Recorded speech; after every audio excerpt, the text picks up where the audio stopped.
I think I wear a button.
Salute, folks.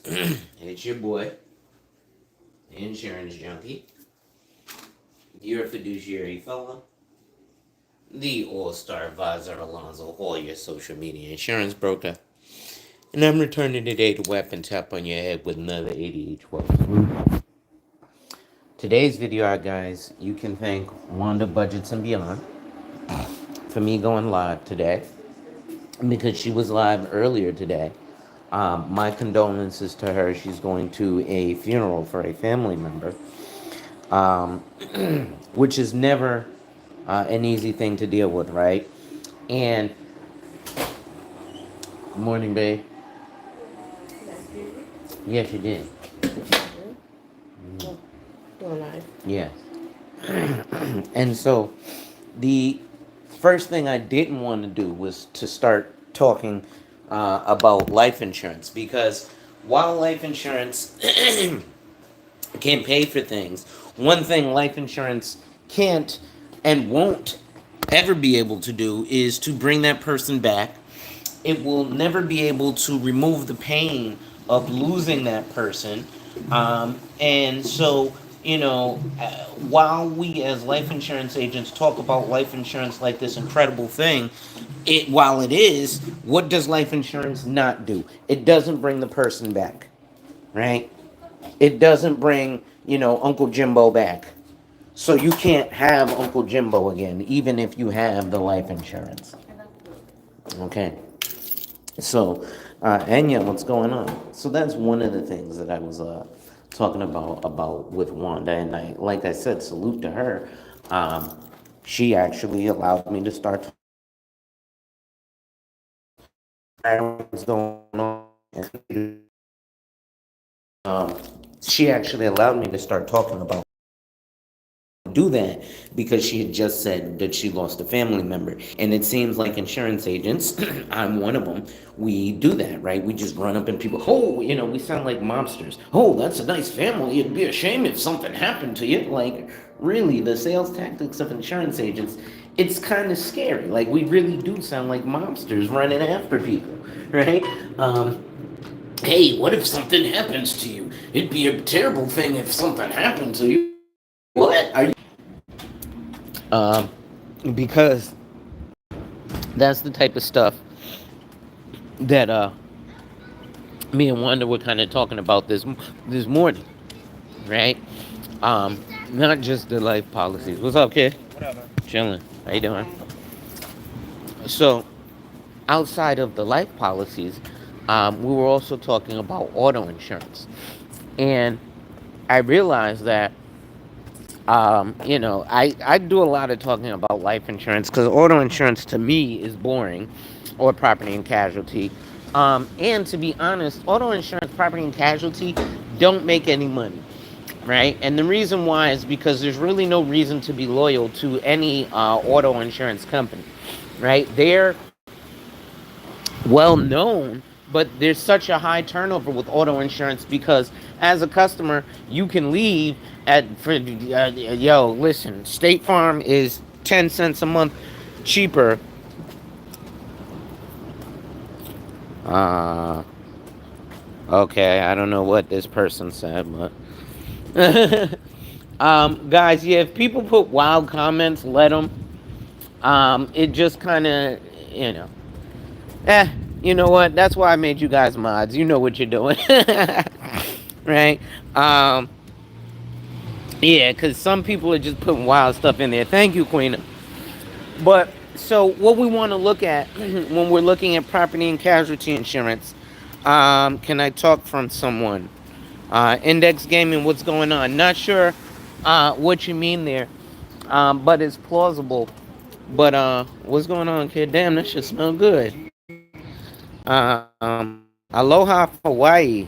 Juan, what's going on? So when you're looking at the and stuff, like I said, yeah, that's one thing. And while I understand why we talk to people about it all the time. I never really like talking to people during funerals or when they're headed, they just told me somebody died. You know, the average American's first question, did they have life insurance?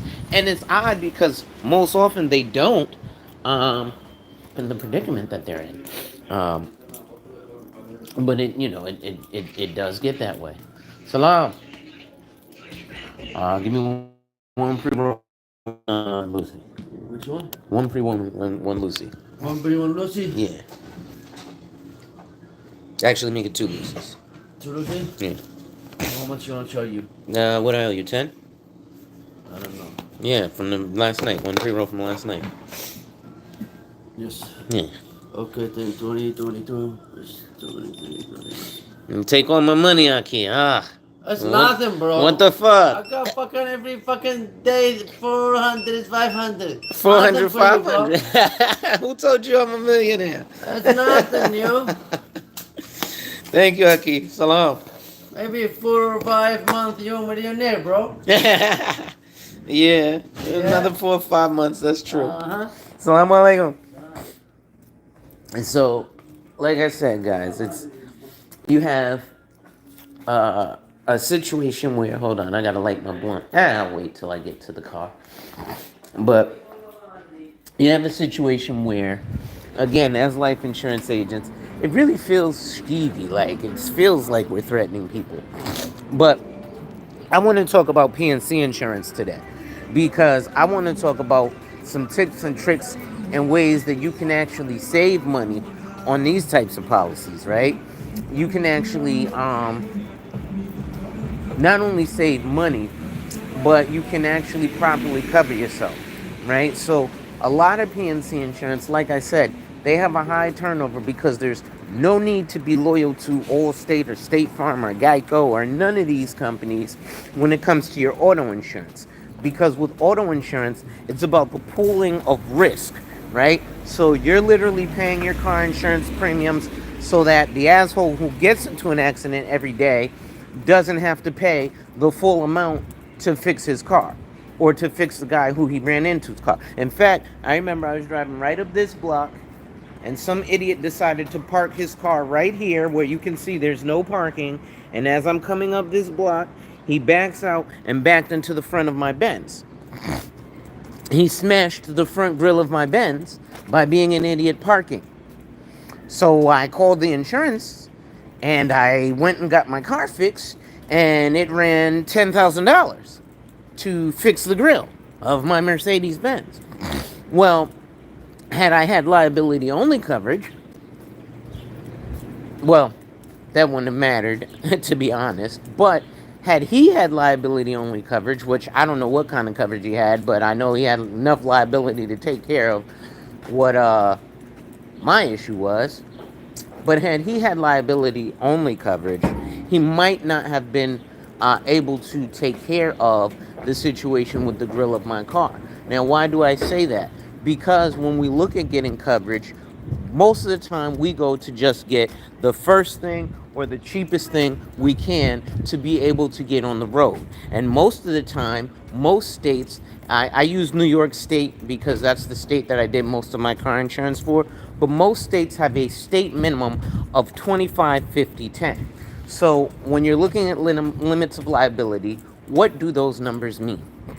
Well, first, the 25. So that means that State Farm, we'll just use them as a company right now. State Farm, if you get into a car accident, will pay up to $10,000 per person, or I'm sorry, 25, 50, 10.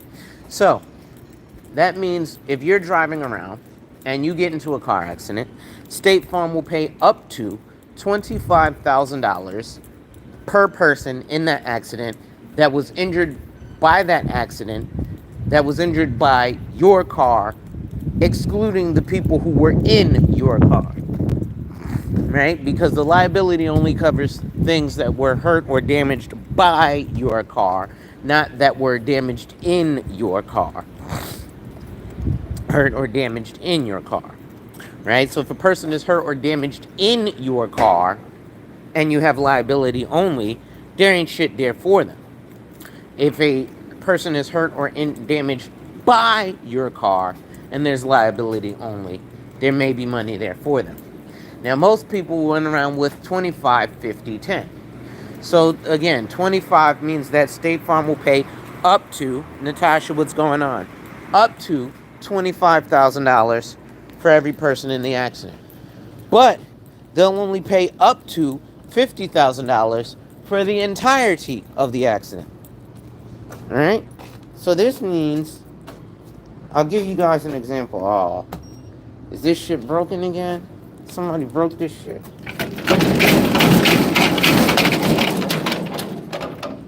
I had to break my gate, right? But, so State Farm will pay up to $50,000 for the entirety of the accident. Now, just to put this in context, so you understand how medical bills are ridiculous, I went to the hospital for a muscle spasm in my left arm. They gave me an 800 milligram Motrin, and they charged me $1,000. So, if you think from a car accident, $25,000 is going to be enough to pay for somebody's medical bills, you're sadly mistaken. Right? So that's number one. So now let's look at number two, the /50, meaning they'll pay up to $50,000 for the entire accident. So let's say there's 4 people in the accident. Again, outside of your car that are injured by your car. Well, those 4 people all have $25,000 in medical bills. So person A or person 1, his $25,000 in medical bills is taken care of. Person 2, his $25,000 in medical bills is taken care of. Excuse me. Person 3, your God, I farted in it stinky, bro. Is that why I sneezed? Person 3 has $0 to cover their medical bills. Person 4 has $0 to cover their medical bills. So where is the coverage for them? There isn't. So now they're going to turn around and sue. Most of the time they sue the insurance company because they think suing the insurance company is going to do something. And that's why the insurance company, when you have 100, 300 or better, considers you a responsible insured, because now they don't have to deal with going to court for something they know they're going to win. But unfortunately, the average American thinks they got to sue the insurance company because everybody complains about the insurance company, not about the insured. Right? Nobody's ever like, man, these people are fucking irresponsible and don't get enough insurance, right? You're riding around in a fancy ass car, but you ain't got enough insurance to make sure that if this fancy ass car hurts somebody, you know, you've got adequate coverage to, you know, pay for whatever damages you've created, right? I'm talking out my nose because you farted and it stinks. Wouldn't that make sense? But oh, my radio's on. There we go. Let me turn my radio off. Right? So what we're looking at there is good one, bro. Thank you. Right? So when you're looking at I'm surprised you said talking out my nose instead of sounding like Kermit the Frog. That's usually what I get. Right? But so now they're going to sue you because you haven't done the proper coverage, right? So again, if I was driving around in this fancy ass Mercedes Benz that I have, right? This overpriced 100-mile-an-hour vehicle with $25,000 worth of liability protection, that would be pretty dumb. The car costs more than $25,000 itself, right? Then again, 50, and then again the slash 10, right? So the slash 10. Oh yeah, bro. Local blunt, and I'll read a financial article. Right, I work in financial services. Magic, what's up?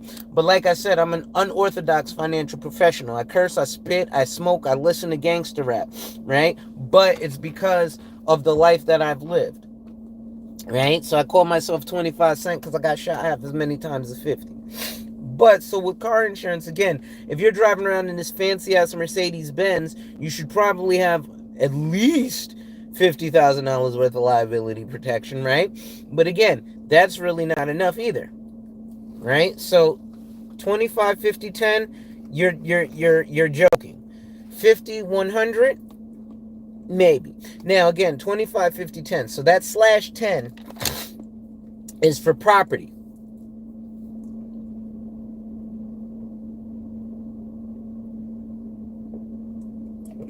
Right? So again, prime example. Like I told you guys, in my car, I'm gonna show you. My car right here.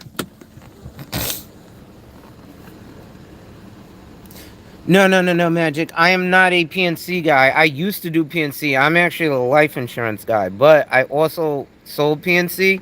So right now I'm just talking about PNC. My goal really is to educate people. Yeah, I want people to come and become my client, but I don't want dumb fucks as clients. I want you to be knowledgeable on what you're getting into. It makes my job a hell of a lot easier. So if you'll see here, right, the guy backed in and he cracked my grill here, right? And actually this is new because this used to be all chrome, right? And obviously, the emblem, and he cracked the emblem backing into it. So because he backed into it and caused all that damage, that was about, I don't know, almost $10,000 for them to fix the whole thing. Now if he had a 25, 50, 10, that $10,000 probably wouldn't have been enough to completely pay for all the parts and labor that it took for them to fix the grill of my car. So guess what would have happened? I'd have sued his happy ass. Because I'm not paying for that. Motherfucker, you backed into my car and you think I'm going to pay for it? Please. So, let me blaze this shit up. I gotta get a new phone case. This doggone electronic phone case act like it don't want to lock.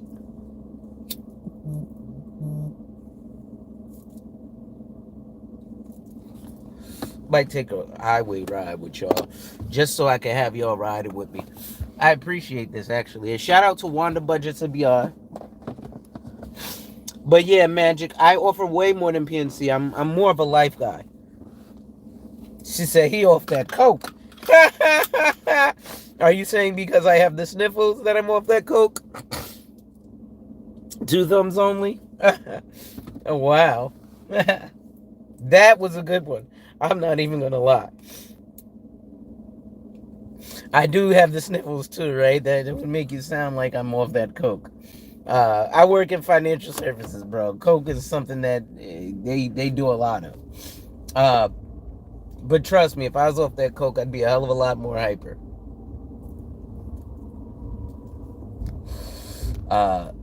Cocaine is for closers. That's what they say at Wall Street. Cocaine is for closers. So yeah, and a lot of those guys on Wall Street are absolute cokeheads, because you have to have such high energy. Like what's the guy? Jim Cramer from Mad Money. Bye bye bye bye bye.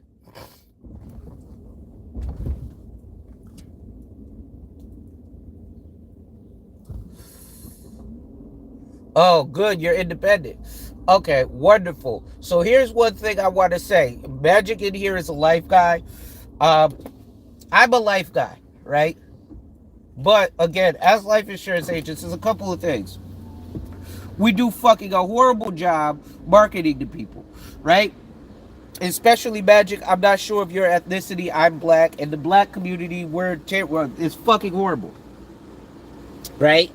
We run around and talk to people like we're fucking mobsters. Hey, that's a nice family you got. It'd be terrible if something happened, right?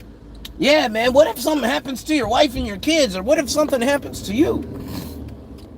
Right? And we're running around damn near threatening people.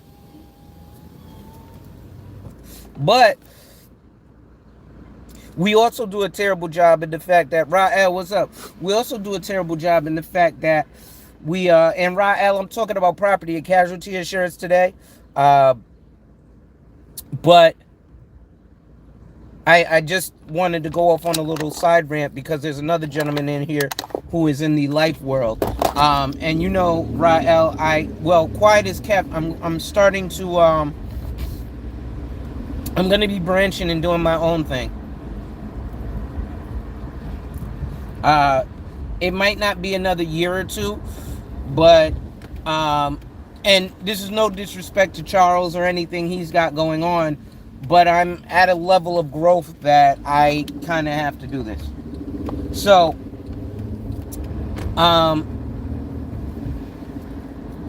another terrible thing that black agents, what we do as a disservice to our community, is we only sell them life insurance, number one. Number two, Magic, all your clients, you're going to do a finder. If you have it or don't, you're going to start doing fact finders now.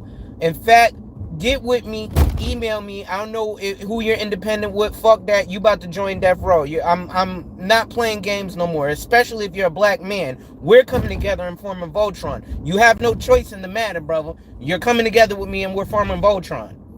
I'm dragging niggas kicking and screaming if need be. But I am going to make sure, if even single-handedly, but I'm going to improve the black community through using life insurance. And if I got to drag a couple of brothers along with me kicking and screaming, and I know Rael will come right with me and help me drag y'all brothers. So don't think I'm doing this alone. I got an army behind me. But as you see, he said, long time coming, right? He's been waiting for this. He's been like, yo, man, you're growing past, where you are. Because where I am is currently, it's a black firm. That's one of the reasons I'm not going anywhere, right? Because it is actually a black-owned firm. So, and he actually helped me cut my teeth on Wall Street. When he says drag you like a body bag, listen, man, you want to play with us? We are tired of being socioeconomically destroyed and distraught as men. So as black men who are like, yo, I'm tired of this, since we are able to drag people kicking and screaming to come to, the BET Awards and all this shit, we are dragging people to success, whether you want it or not. Because we want it. And we're tired of you people who aren't having success, damn, she got a body, dragging us down. So we're going to drag folks, and I'm not saying that you're bad, Magic, but there's a lot of brothers out there who are dragging us down as a whole. We're not having it anymore. Right?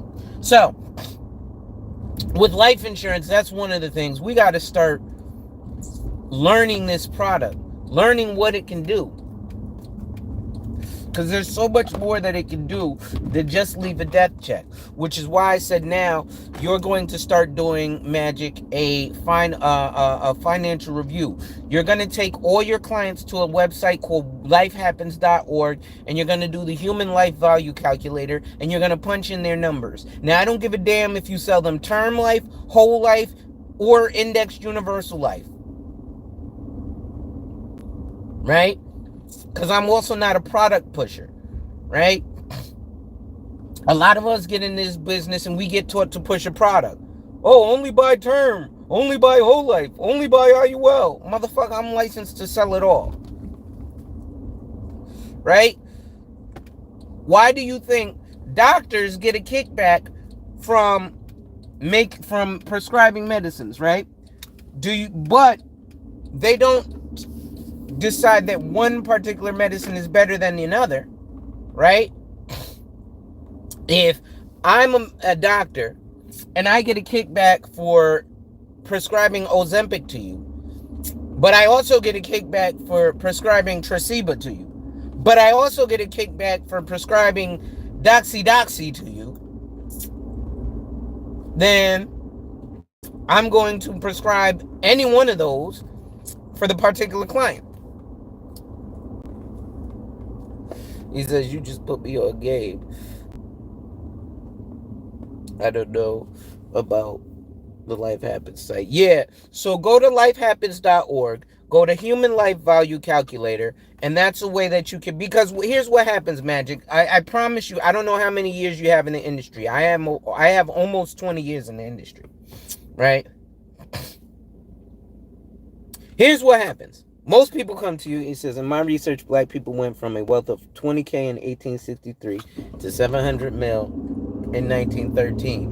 Whoa! Fuck! 700 mil in 1913. Which would be over 21 billion in today's money. By God, look at that. No excuse, black folks. When it comes to wealth creation. Yeah, there's no excuse, right? And here's a major issue I'm having, and this is with black men. I was on TikTok yesterday, and this guy was highly upset, and he was like, listen, this is why you can't, when it comes to family and stuff, just lend out money. Go ahead. Because what happens is things like this 21-year-old boy, black kid, got arrested, needed to get bailed out of jail. So what does his 53-year-old mama do? She does everything she got to do to bail his happy ass out of jail. So far, it sounds like a lot of the black community, right? Mama gonna do whatever she got to do to get you out of jail. Daddy, and this is if a daddy is involved. If a daddy is involved, he's gonna let you stay in jail. Now, let that boy think about what the fuck he did. There's a reason his ass is in jail. He did something to get his ass put there. I used to do dumb shit like that as a youngin' and get put there too. You know what? I learned my lesson when I sat down for 5 minutes. Let him sit down for 5 minutes. Unfortunately, we have a society of black moms who coddle their sons because they see the bullshit we go through, right? So here, she did too much. She coddled him. She made him entitled. Oh, well, I deserve to be out of jail. So now he's acting like a little diva. He gets out of jail. How does he get out of jail? She puts up his house. Magic, by the way, you know, as insurance agents, we're actually bail bondsmen. We can be bail bondsmen. All you gotta do is put up the money.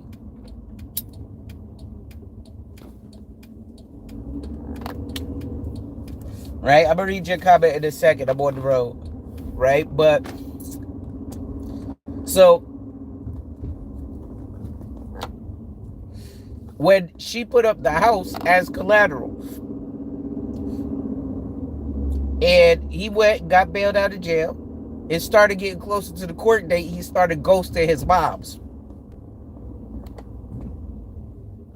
Court date comes. Court date goes. Boy doesn't show up to court. So bail bondsman, the court is going to take that money that he put up for bail because the guy didn't show up to court. So of course the bail bondsman is like,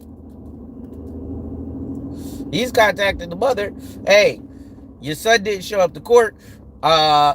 You got either this money, or am I collecting on my collateral? Or I'll tell you what, you say you can't get in touch with your son. You say you think he's over his girlfriend's house. I'm going to call a bounty hunter, have the bounty hunter go kick in her door. Right? Prince Pierre, what's going on? Bounty hunter kicks in the door. Girlfriend's there. Boyfriend's nowhere to be found. Bitch, I don't even date him no more. What you talking about? So come to find out, he was hiding out at the gang's house. But because of that, they couldn't find the boy. So now, guess what the bail bondsman does? Well, I gotta collect. You put this house up for collateral. I understand you're 53 years old. You've been working a bunch of years. You've owned this house free and clear for the last 16 years without a mortgage payment. But your son skipped out on bail. Black man fucked it up for the generation of black people. Because this house, since he's 21, you're 53, you're his mom, he's your son, likely number one for generational wealth, you would have left him this house free and clear of a mortgage. Nigga, you just fucked up generational wealth, black man. Again, responsibility is masculinity. Accountability is part of responsibility, which is masculinity. Right? Again, responsibility, which includes accountability, is masculinity. Right? So now, I'm just looking at the chain effect here, black men, because we are the ones that have to make the change. It's a man's world, remember. Right? So, after the house is taken, what happens? Because he's not making anything of himself. He's not going to have anywhere to go. Obviously, now his mom ain't got nowhere to go. So now what? You just created generational poverty for the black community. Brother tried to skip out on jail.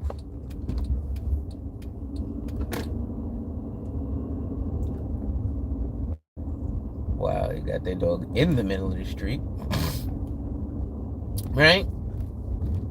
But these are some of the things. So again, I went off on that rant because a simple thing like a life insurance policy, black man, can have you have yourself, god damn, she got a body. A simple thing as a life insurance policy can have you avoid creating generational poverty for your family. Because now, if you go to jail and you need to bail out, all you need is a collateral worth $15,000. A life insurance policy is going to be collateral worth $15,000. Then you can bail yourself out of jail. Now, if you should skip jail, yes, they'll claim that life insurance policy. Now, it's not smart to do that because now something like, you get stabbed up in jail and die, ain't no money there to leave to your family. But again, salute to Rael. As a man, you have to be responsible. The woman gets to crack the door, crack the window. The child gets to crack the door, crack the window. Shit, even the senior citizen gets to crack the door, crack the window. But a virile, able-bodied man, motherfucker, kick that shit open. Take the whole view. Right? So that's what I'm talking about. Let's see some of these comments here, because let me pull over. Plus, I need to spark up again. I've been in for a year. I just left American Income, and now I'm with a black and to Power Financial. Okay. Same females who complain about weak, broke men. Yes, let their sons put their names on an orange juice jug in the fridge. Yes. It's all bad. Yeah, you could borrow against the policy. Right? You're using it as collateral. Right? Magic, I want you to go to Google and put in these words. So, you're new to the industry, so being newly licensed, you should be very familiar with something that because you haven't renewed, you're probably not that familiar with it. But being newly licensed, you just took something called AML training, right? Anti-money laundering. But you have no fucking idea why you took AML training. So here I'm going to teach you why you took AML training. And then I'm going to get back to the car insurance. AML training, anti-money laundering training. I want you, Magic, number one, I want you to share this live with your audience. But number two, I want you to go to Google and I want you to type in these words: Colombian, cocaine, cartel, life insurance. You will find an article from December 10th, 2002, 22 years ago, where the Colombian cocaine cartel, 5 members of the Colombian cocaine cartel, got indicted on the spot, good morning, for hiding $80 million of illicit drug money in life insurance. I'm going to be in Chicago next week. Me and my wife. Salute to Husbands United. Like I said, actually, that's another thing I got to start coming on here, because there are bitter men and women who don't know how to be in relationships. And there are people like me and we here in K Business. We're fucking married. We're the ones y'all want to listen to, because ultimately that's what y'all want to get to, is being in a happy, healthy, successful marriage. Right? Is marriage peaches and cream and rainbows and bunnies all the time? Hell fucking no. I can't tell you how many times I'm sick of my wife's shit. I'd be like, oh my God, this bitch. Right? But at the end of the day, I'll also turn around and, as bad as I might, or as mad as I might be at her, I couldn't see my life without her. And that's not some simp shit. That's not it's just like if people who have children, right? And you accidentally had the children, right?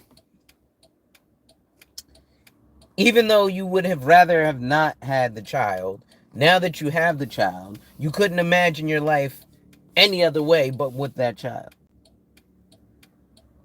It's not that you're depending on them, you're making them you. It's just now they are a part of your life, and you couldn't imagine your life differently. So that's all that it is, right?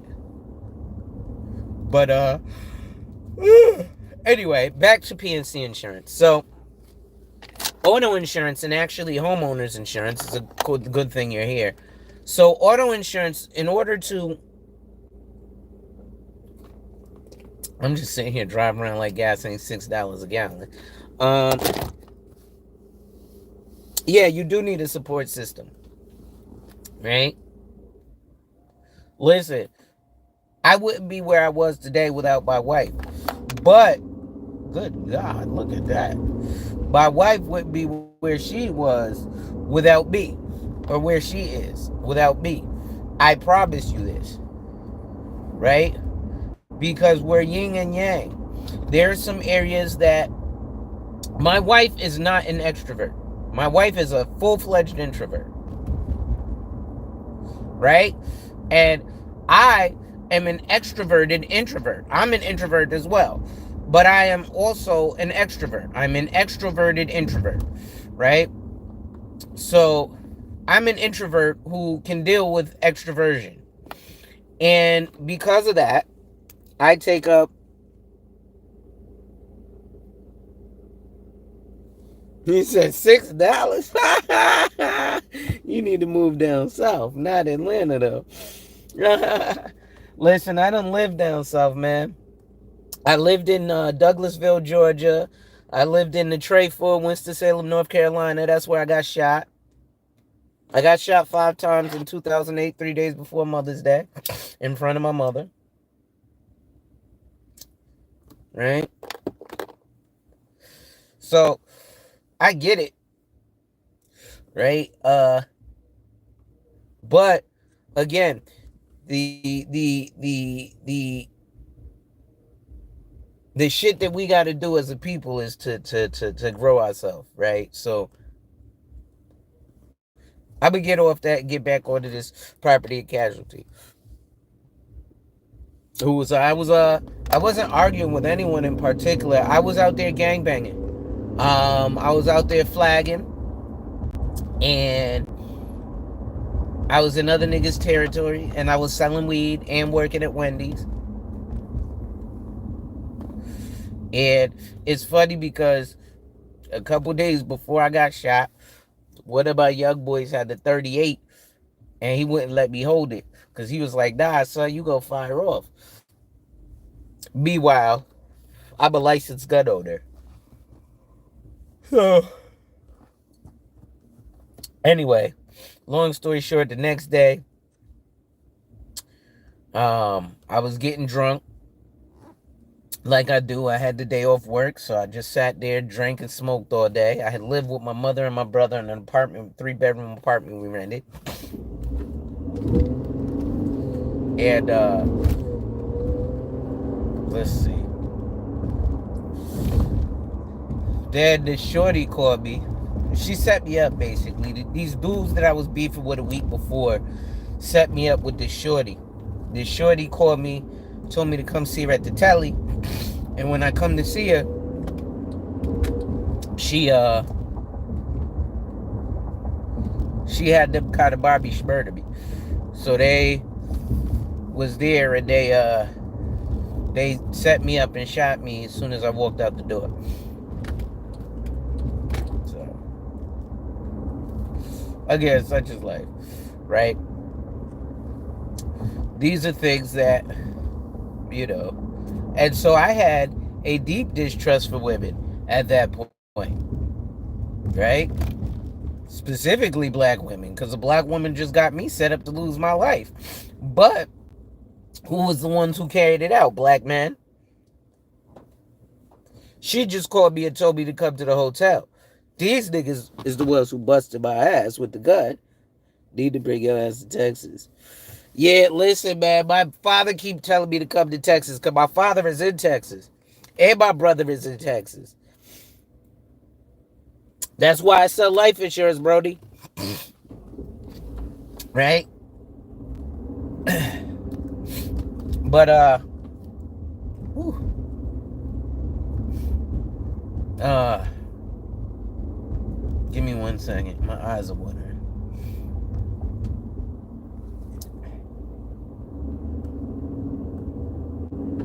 It's too smoky in this damn car because I ain't got the windows open. But are you normally? Can you drive, sir? You're going less than the speed limit. What the fuck? Oh my god. Anyway, where was I? So back to the property and casualty insurance, because I could go off on a tangent, and I don't mind going off on a tangent because, you know, you don't want to just talk about one thing. You want to make these things interesting. But actually, I was talking about the black men destroying our own communities, right? Because again, the black dude fucking, we could just use our life insurance as collateral. Okay, what's up? Husbands United. So we have to with car insurance, you want to be what's considered a responsible insured. So what is a responsible insured? Again, you're gonna have at least 100, 300 limits of liability, right? Earlier I was telling you about the 25, 50, 10, what it means, what it does. So 25 is 25,000, up to 25,000 for everybody outside your car injured in the accident, up to $50,000 for the entirety of the accident, and up to $10,000 in property damage. That person is not a responsible insured because most of the time, like a car like mine, is going to cost more than $10,000 to fix a dent. Right? So,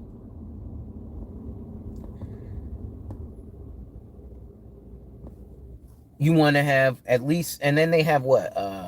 50, 100, and then they have 100, 300. So you want to have at least 100, 300. Right? It's more expensive up front, but overall it's cheaper. You're likely not going to face the premium increases. I say likely because different things happen. Sometimes there's overall rate increases, and sometimes you do things like have accidents, or add or change different articles in coverage. So, um, loan and lease payoff, you don't particularly need. Right? It's better to get a gap insurance policy unless you get it specifically from State Farm. State Farm is the only carrier that I've seen that pays 100% on that gap, right? Whereas, a lot of other companies, their loan and lease payoff is only 25% of the actual cash value.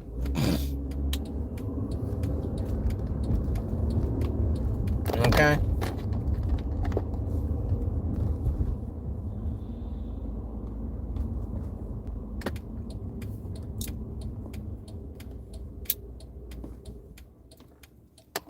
So that's why you want to have 100, 300, right? 100, 300, 100, 350 makes you a responsible insured.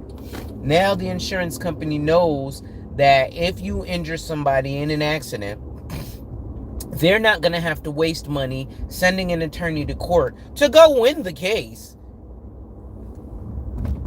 But when you have 100, 300, now you have a substantial pool of money that they know, okay, if this person gets into an accident, we have $100,000 there. So it's likely that the person that gets injured is not going to need to or try to sue the insurance company to cover their medical bills. So we're not going to have to frivolously pay an attorney. And when they're thinking of this, this is not just a one-person thing, right? This is by the thousands of people that they're thinking. Okay, if there's 1,000 people, that means I got to send the attorney to court 1,000 times,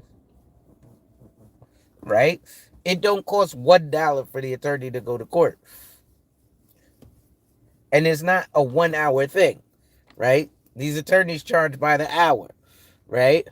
So this is millions and millions of dollars that the insurance company is losing, as opposed to just having you pay a little bit more and them having a substantially larger pool of money to pay for the event of some shit happening for you. That's why they consider you responsible insured. Now, if you really, it also protects you as the insured. Why? Because you want to have uninsured, underinsured motorist coverage. Well, what does that mean? That means, obviously, I have full coverage, so I have comprehensive and collision, which that does not in itself entail full coverage for you, the driver of the car. That entails full coverage for the bank, the owner of the car. And what do I mean by that? Well, the bank owns the car. You don't, because you're financing it, right? Unless you own the car flat out, and that's why you probably have liability only insurance. But I hope you have enough money saved up that in the event some shit happens, you got the money to pay for whatever needs to be taken care of. I'm not talking about a warranty like the air conditioner goes or some shit. I'm talking about smash, some asshole backs into your car, or you fucking smack into something, all right? And not that you smack into somebody's car, but you smack into a fucking deer, and you have liability only. Well, you're liable. You smacked into the deer, so you'll be paying for that out of your own pocket. You see? This is how insurance works. Right? Now, if somebody else is driving and they smack into you and they have liability only, okay. But what happens if something happens to your shit?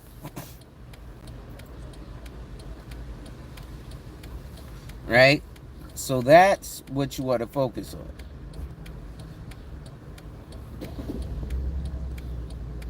Give me 1 second. These people crossing the street.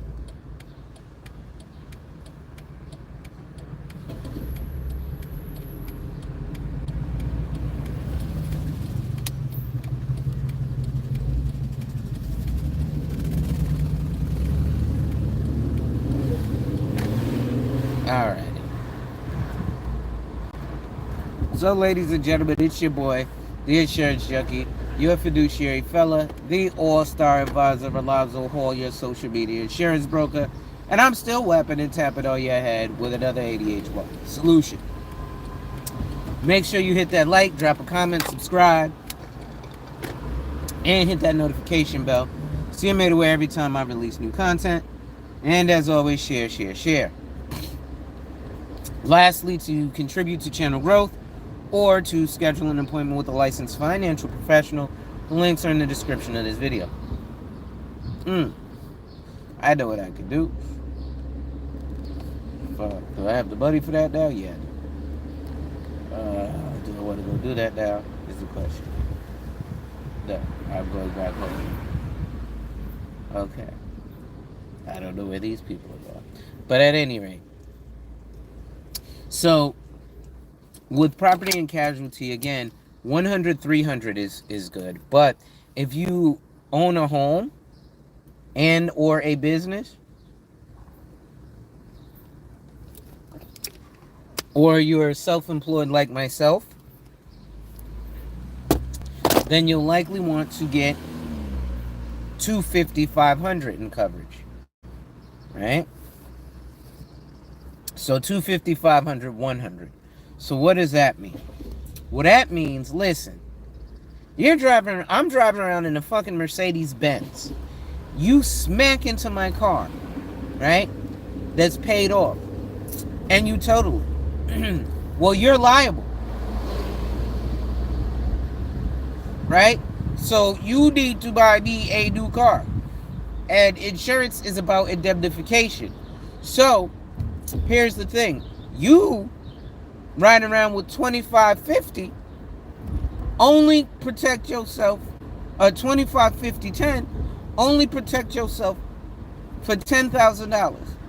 Now my Benz is totaled. It's substantially more worth than $10,000. So you now owe me the difference. So here's where people fuck around and sue the insurance company. They be like, oh, I'm suing Geico because they only gave me $10,000, but my car is worth so much more. Right?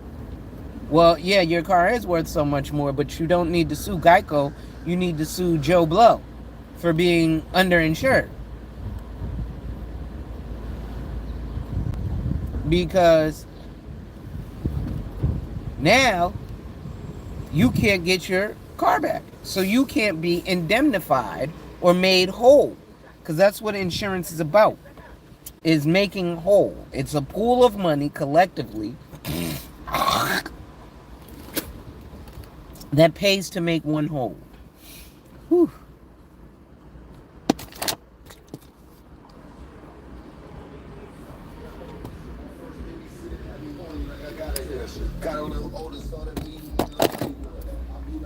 Well, then you can start going after, whatever assets he does have or garnish his wages.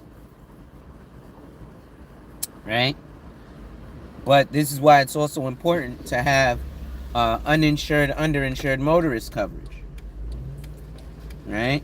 These things seem like a waste of money until you understand how the fuck it works. I know niggas get mad I drop the F-bomb, but what's worse, me saying fuck or the conditions you leave your family in? Right? So we have to start looking at things.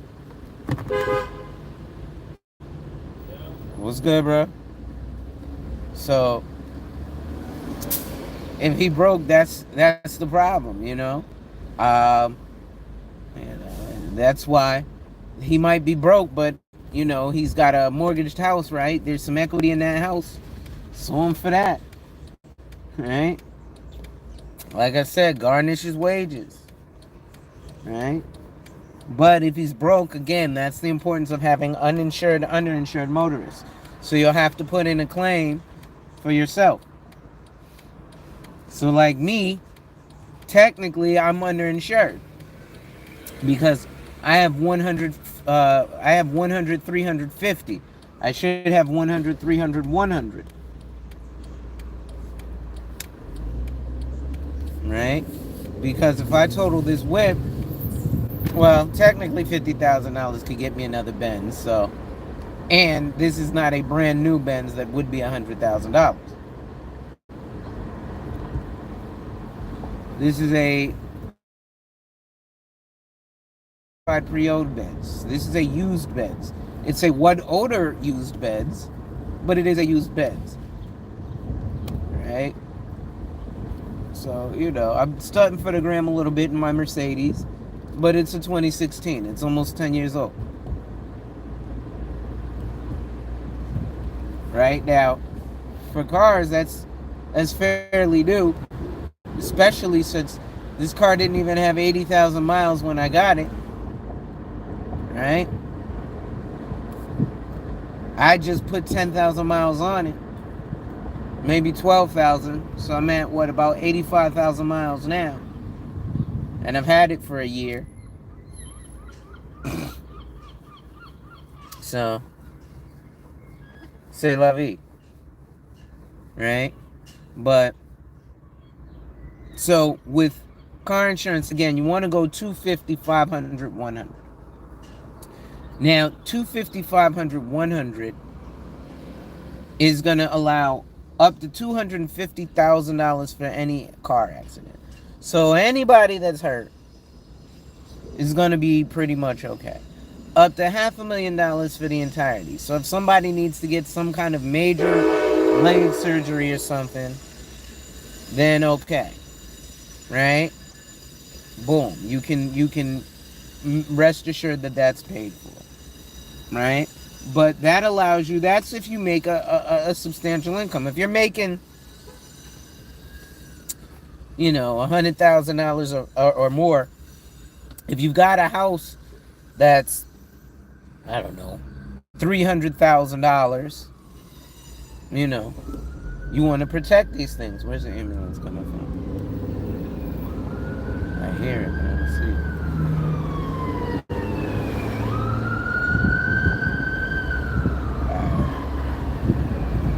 The ambulance is coming. Let me try to get the fuck out the way. Where's where I should go? Should go maybe from the train station. That's bad enough.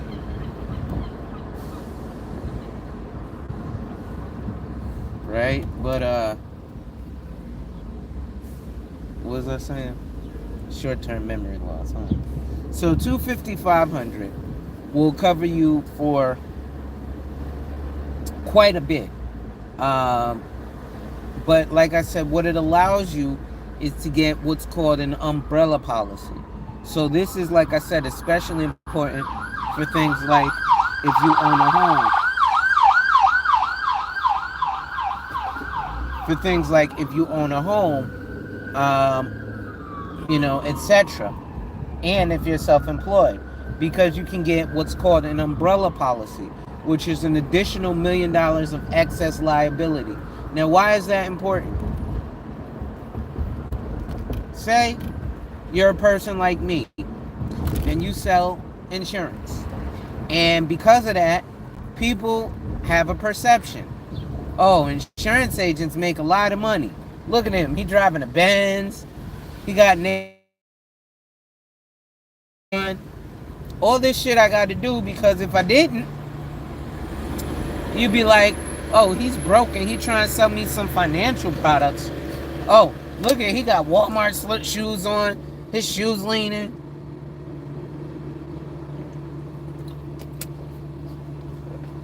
Right? And I like fancy things myself, but it is what it is. But I got sued for $1 million years ago over an insurance policy. What happened was, I went to do a policy review. She bought this policy in January of 1984. And for context, that's why you need to have errors and omissions, Magic, if you don't have your E&O up to date.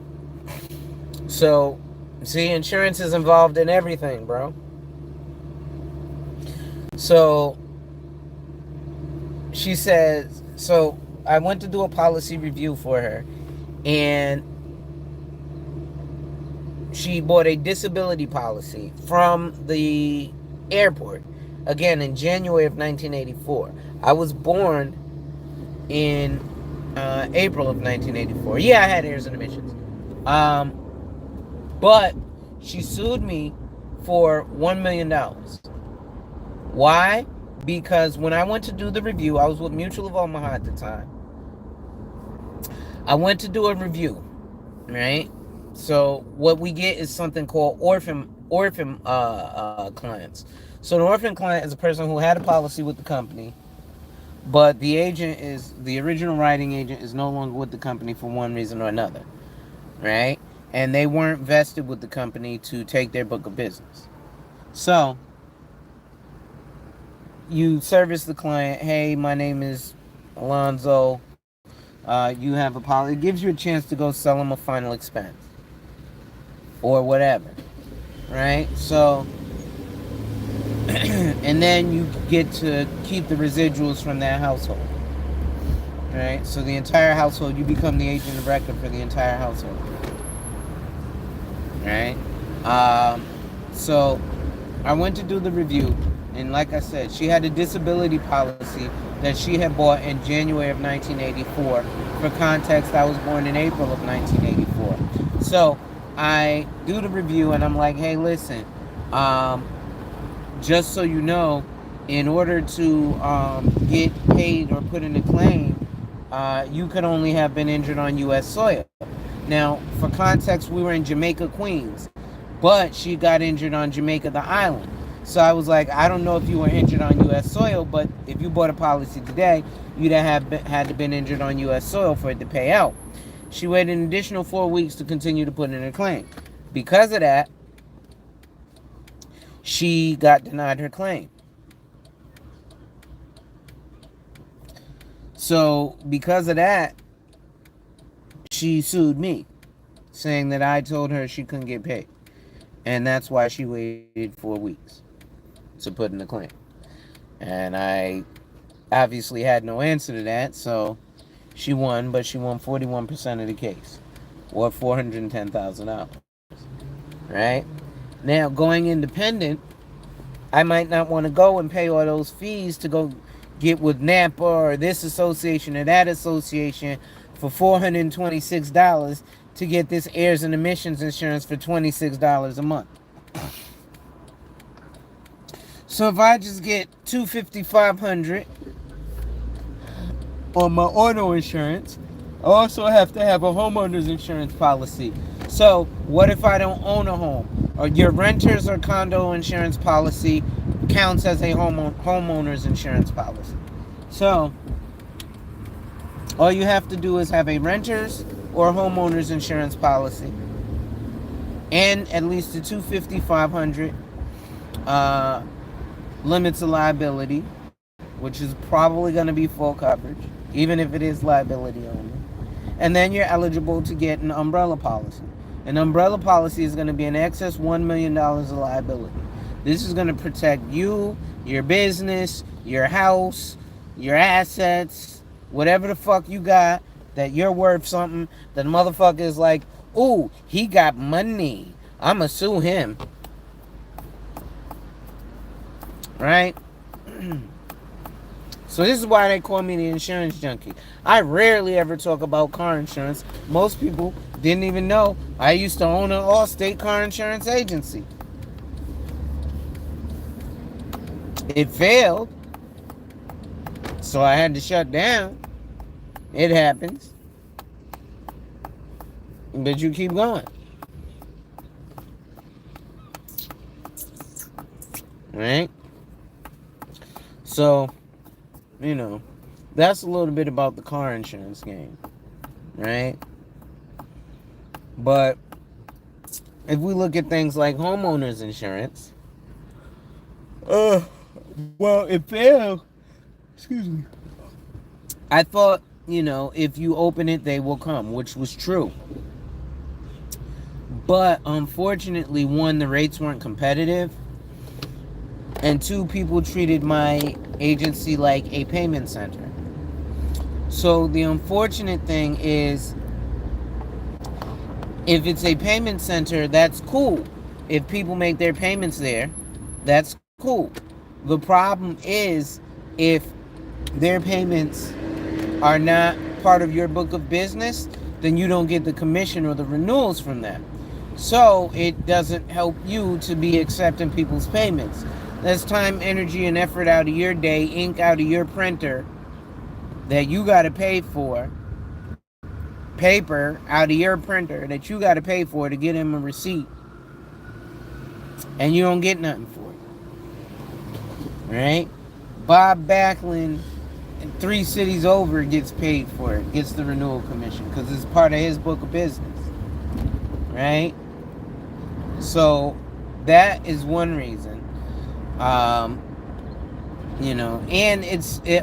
also, I was a scratch agency.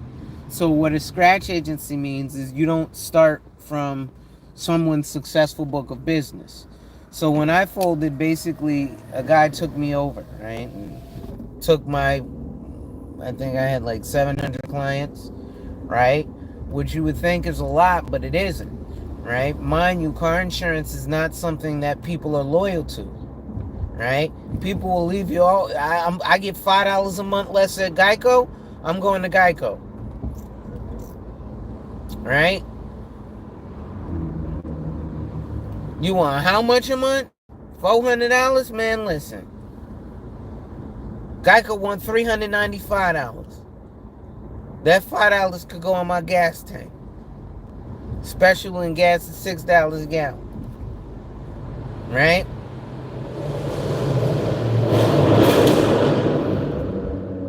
So treating it like a payment center was one difficulty. And so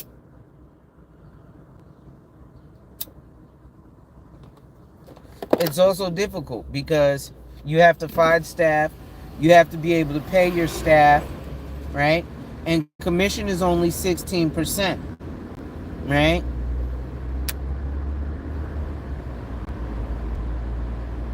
So if somebody pays $1,000 for the 6 months, that's $160 for me, right? Over the course of 6 months.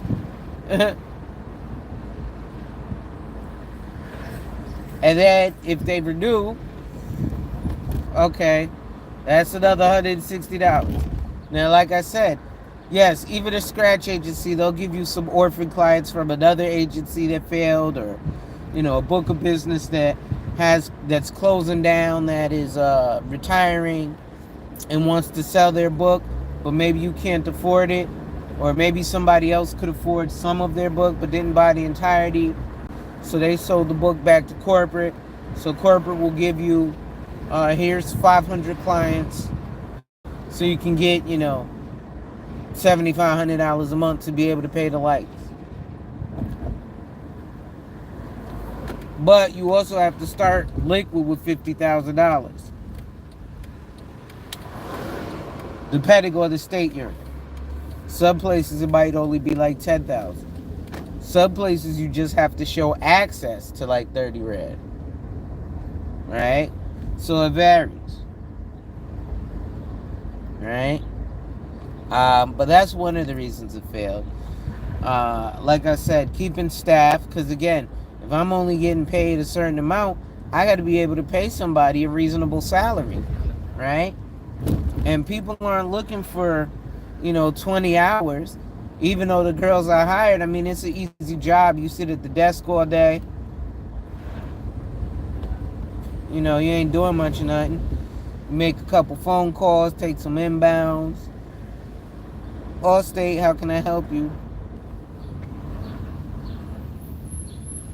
All right. And then you give some quotes. And at that time, they also sold life insurance. But again, they didn't give a good percentage on the life insurance, right?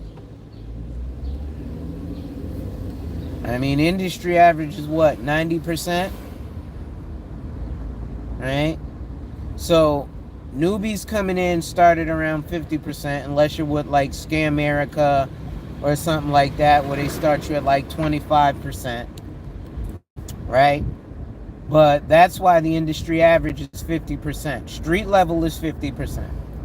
So the average commission is that an insurance agent gets paid, a life insurance agent gets paid half of what you pay for the year. So if you pay $1,000 for the year, the first year you pay $1,000, I get paid $500. But that's all I get, right? The car insurance agent, you pay $1,000, they get paid $160 or 16%, right? But car insurance also has a very high turnover. Like I said, motherfucker will leave you. Listen, I'm leaving. Geico is charging $395. You charging $405. That's a $10 difference. I'm gonna pay that. I'm gonna change that $10 difference, right? So, people are disloyal to auto insurance. Homeowners insurance, people are more likely to stick to because they don't understand it and they don't deal with it as much. You don't put in claims as much. But homeowners insurance is a tricky thing. You got to get the right type of policy.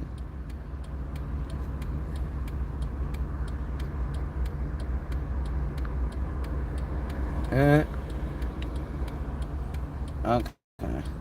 So, you know, can I give you a wrench here? Hold on, let me see if I can give you a wrench. Hold on. The light. I'm in traffic. I'm not trying to do that right now. Give me a second, Magic. I'm gonna give you a wrench because he just said F that shit. You could show that comment. Yeah. So that's why a lot of people like don't like. And then the health insurance I hate too, but health insurance is a fucking scam.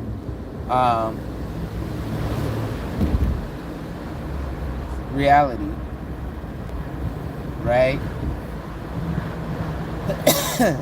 Whoa, slow down, Buckaroo. But homeowners insurance is a tricky thing because there's different levels to your policy, right? So you can get like they have HO2, HO3, HO4, HO6, right? And each one of those is a different type of policy, right? Like I said, you have a homeowners, you have a landlords, right? Then you'll have a lived-in landlords or a renters, right? You can have different renters insurance. You can have renters insurance for you rent a place,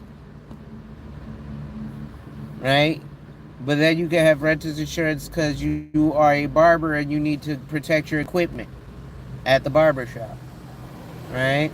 Or you're a tattoo artist and you need to protect your equipment at the tattoo parlor, right?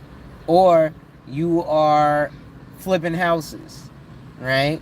So when you're flipping houses isn't something that happens overnight. It's not, oh, I got this house for below market rate and then tomorrow put it on the market and sold it. No, that's not how that works. Right? You get a property. Golly, she got a fat ass. You get a property. You then got to renovate it, right? So while you're renovating it, that can take months. So you have to have the right type of homeowners insurance to protect that, right? So you need to have likely a builder's risk. So what does that mean?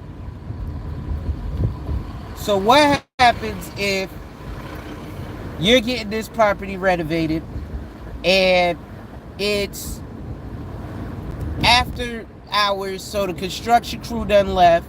They leave all their bricks and hammers on site because they're coming back tomorrow. But tonight, it gets really windy and rainy.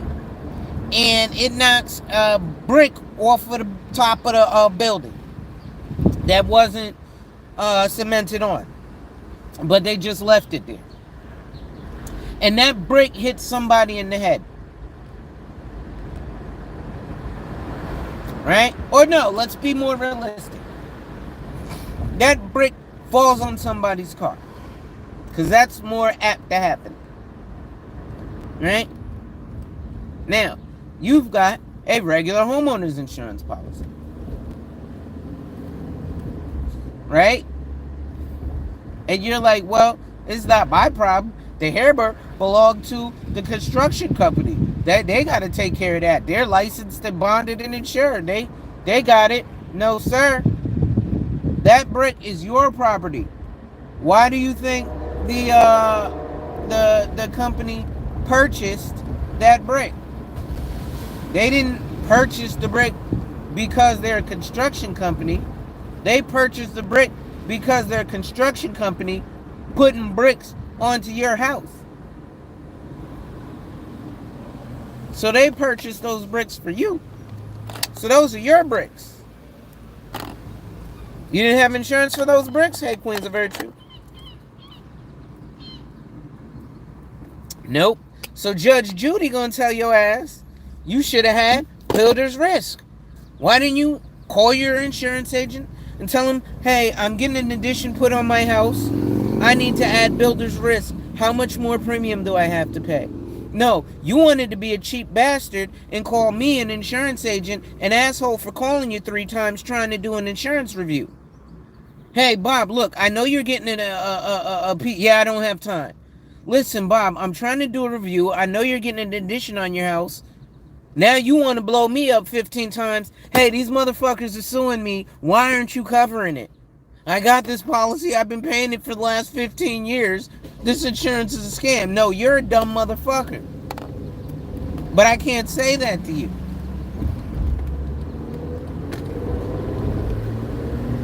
Right? So, those are some of the things that happen. So, that's what I mean by the right type of homeowners policy, right? And then things like you have to have additional coverages, right? So, prime example, Kim Kardashian had that ring that was $4 million that apparently got stolen from her condo or whatever. So her homeowner's insurance policy covers jewelry, but that's only up to, I think, $1,500. So what if that $4 million ring got stolen? Well, she needed to have additional insurance to protect that, because that homeowner's insurance ain't covering that. So she needs, I think it's additional items rider or an additional items policy. So when you buy a valuable item like that, you want to get it appraised, or you take the receipt and you call up Allstate or State Farm and you say, hey, Bob, I got this here diamond ring that I want to insure. It's worth X amount of dollars. I got the receipt. Okay, it's gonna cost $500 to protect it. If it loses a stone or, gets lost or gets stolen, we'll give you the $55,000 it costs to get a new one, to replace it. Okay. Now, if it never happens, good. But that's kind of the same thing as term insurance, right? That's what car insurance is. It's term insurance. If you don't use it, you don't get shit. But if you use it, you get something, right? Now, if you use it in that 6 months, you get something. If you don't use it in that 6 months, you don't get shit. But you get to renew it. And you know what? Now, thank you guys for letting me rant, because now I have a new way of describing term life versus whole life insurance. Term life is like car insurance, right? Car insurance renews every 6 months, and then usually after that 6 months, your price goes up. That's exactly how term life insurance works, right? You use it for X amount of period. You have the coverage for if something happens, if you die, right? If you don't die, good, but you don't get nothing for it, right? But if you die after the policy period and you ain't got the coverage no more, you ain't got no coverage. And most people stop their coverage at that point.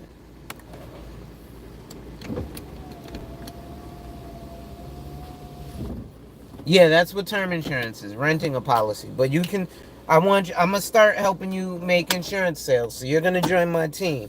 So I'm gonna give you my phone number or email me or something and we will link up. You ain't gotta leave your company neither. I'll put you on a broker contract. Yeah, excuse me. Right? But uh,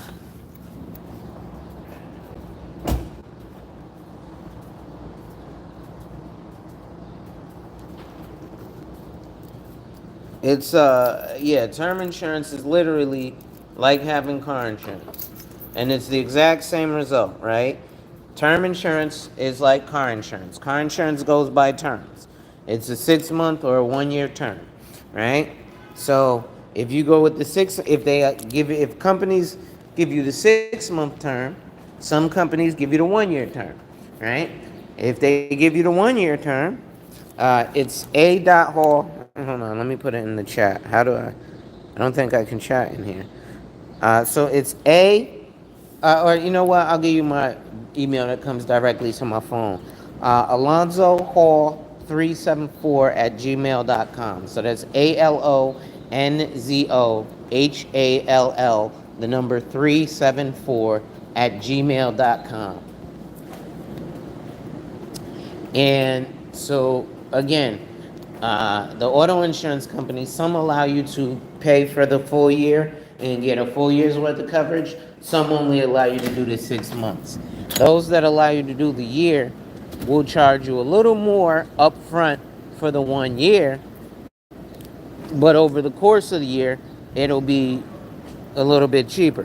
Whereas if you do it for the 6 months, they charge you a little bit less, but over the course of a year, it's a little more expensive. And since you have to keep insurance, if you do it for the 6 months, you're going to do it for the next 6 months, right? Because they assume most people aren't keeping a car for just 6 months, right? If that's the case, you would just rent a car.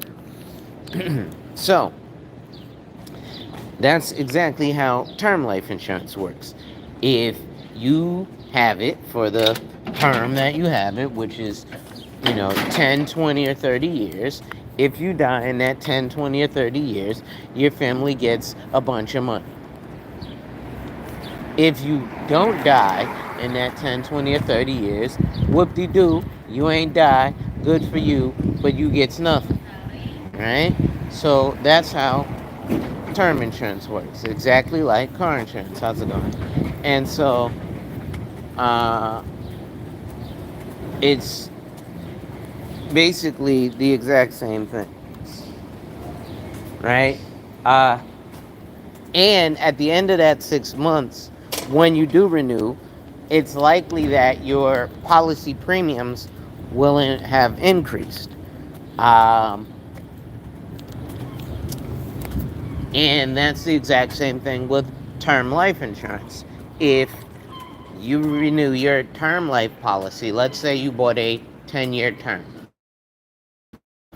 Right? Well, if at the end of that 10 years you didn't die and you renew your 10-year term, you're going to have the exact same coverage, but it's going to cost you more. Right? And that's how that works because it's what's called annually renewable. So they renew it, meaning that they continue to keep you, and you don't even have to go through another health exam or anything. But even though they keep you, they now make you pay more for the same coverage. So now, in 1 year, you're probably going to pay as much as you pay 10 years. And now, because it's converts from annually renewable, or I'm sorry, converts from level term to annually renewable. So all term insurance is what's called convertible, and all term insurance is term to 95. So when Primerica tells you they have this special term to 95, they're just basic term to 95 because all term life insurance is what's called annually renewable, and every insurance company will insure you on their term life insurance until you're 95. They will keep renewing you, I should say. Give me 1 second, I'm on an elevator, so I might lose you guys. But all term life is annually renewable until you're age 95. So when Primerica says, well, we're the only term policy that has term to 95, they're lying to you. What they don't know is that all term insurance is renewable, and it's all term insurance is convertible because all term insurance will convert from level term to annually renewable.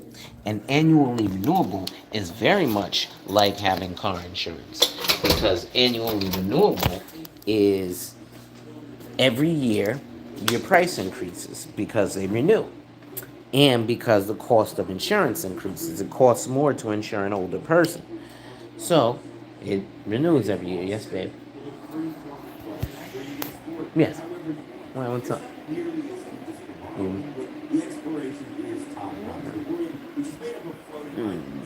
Say hi. I that was like all the way in my face. I know. Jesus. That's I was like, why would you do that? I was like, no. I doxed you. Right.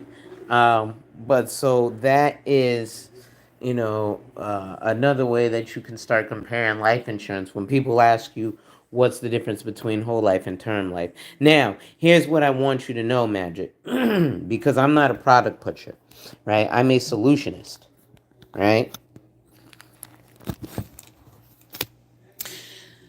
Well, there's nothing wrong with getting term life insurance. And let me explain to you something. So here's how term life insurance agents or product pushers work. And I don't want you to become a product pusher. So don't start pushing just whole life, right? Because, for example, a final expense is also whole life, right? So there's different types of term. Like I said, there's level term. There's annually renewable term, there's convertible term, there's decreasing term.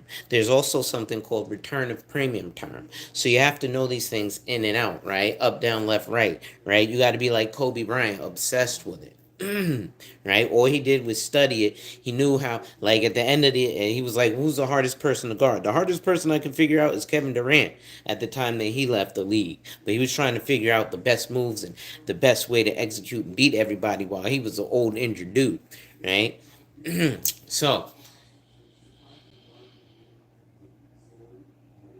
with the term insurance is an excellent thing to have, right? Because term life insurance protects. Now, what a lot of people will do is they'll push you to say, get term life insurance while you're young and you don't have a lot of money.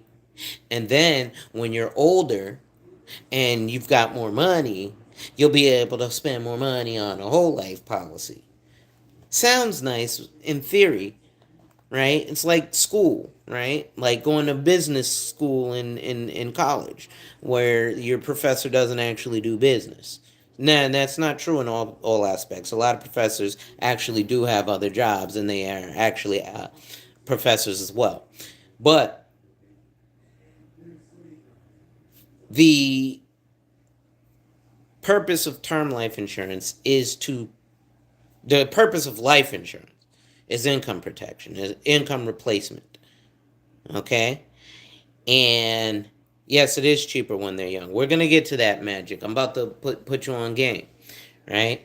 Um, but before I do that,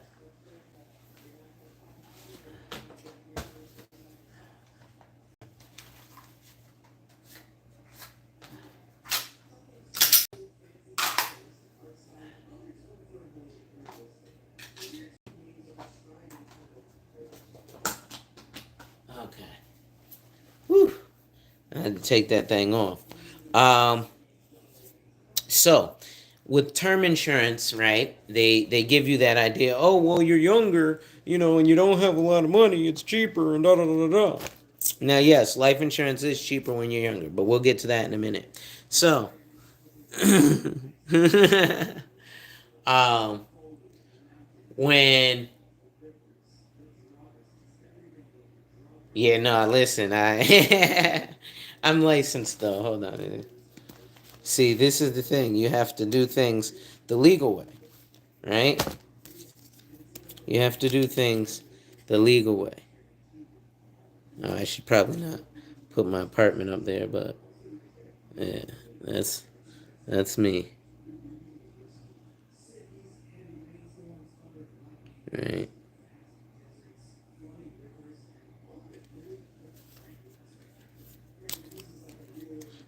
Give me my rifles too. um, but here's the thing. When you're younger, you also have less responsibilities. So the reality is when you're younger, you have more expendable income because as you're older, you gain more responsibilities, right? When you're younger, you might live at home with your parents, so you might have to kick a couple dollars for rent, but most of your money is yours. You can spend it on what you want to spend it on.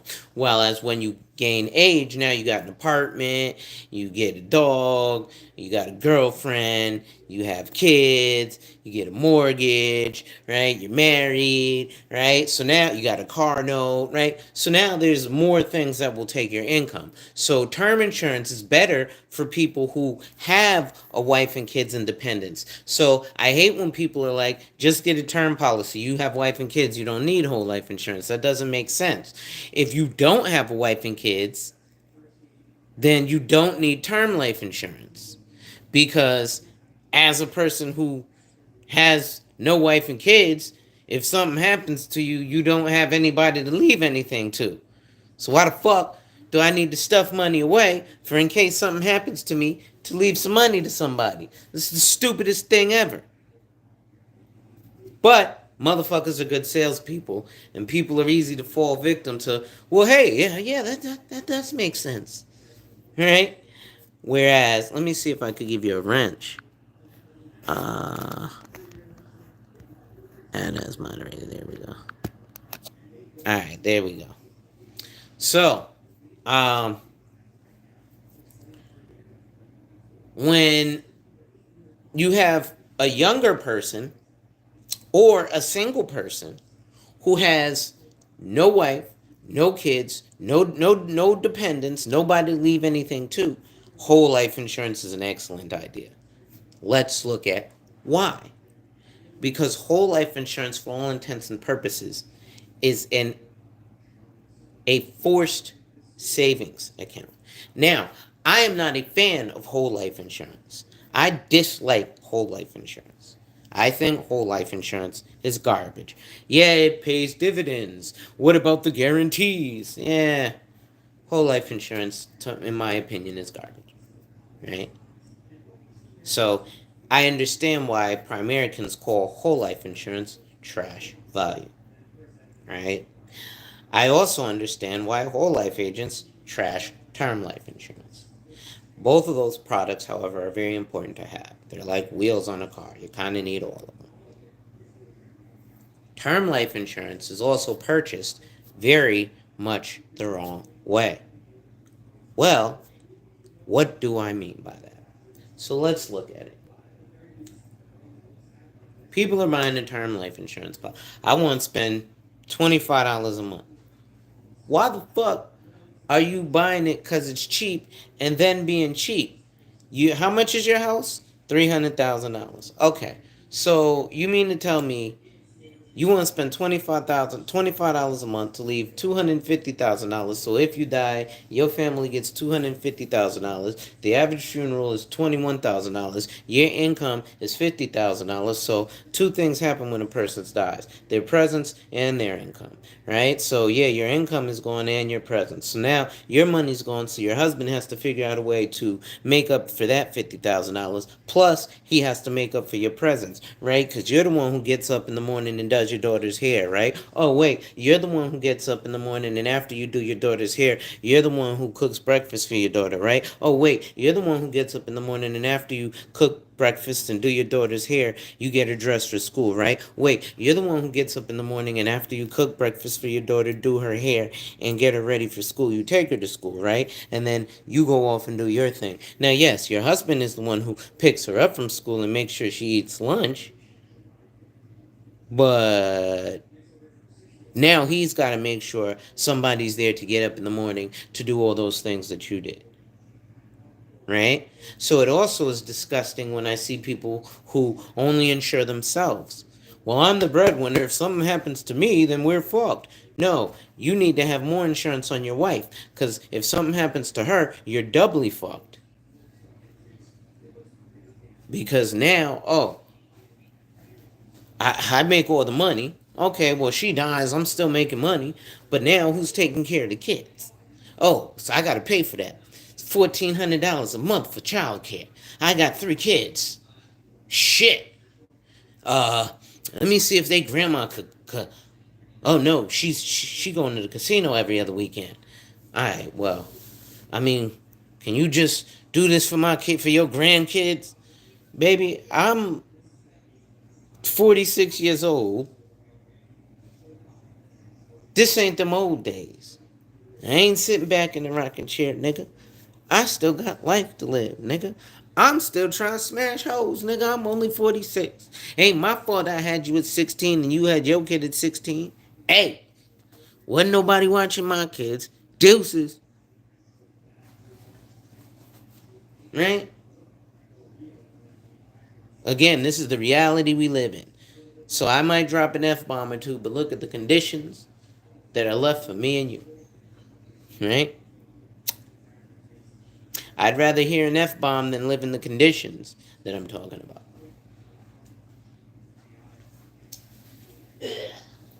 Say hi to the graham cracker. Hi, graham cracker. You see the camera?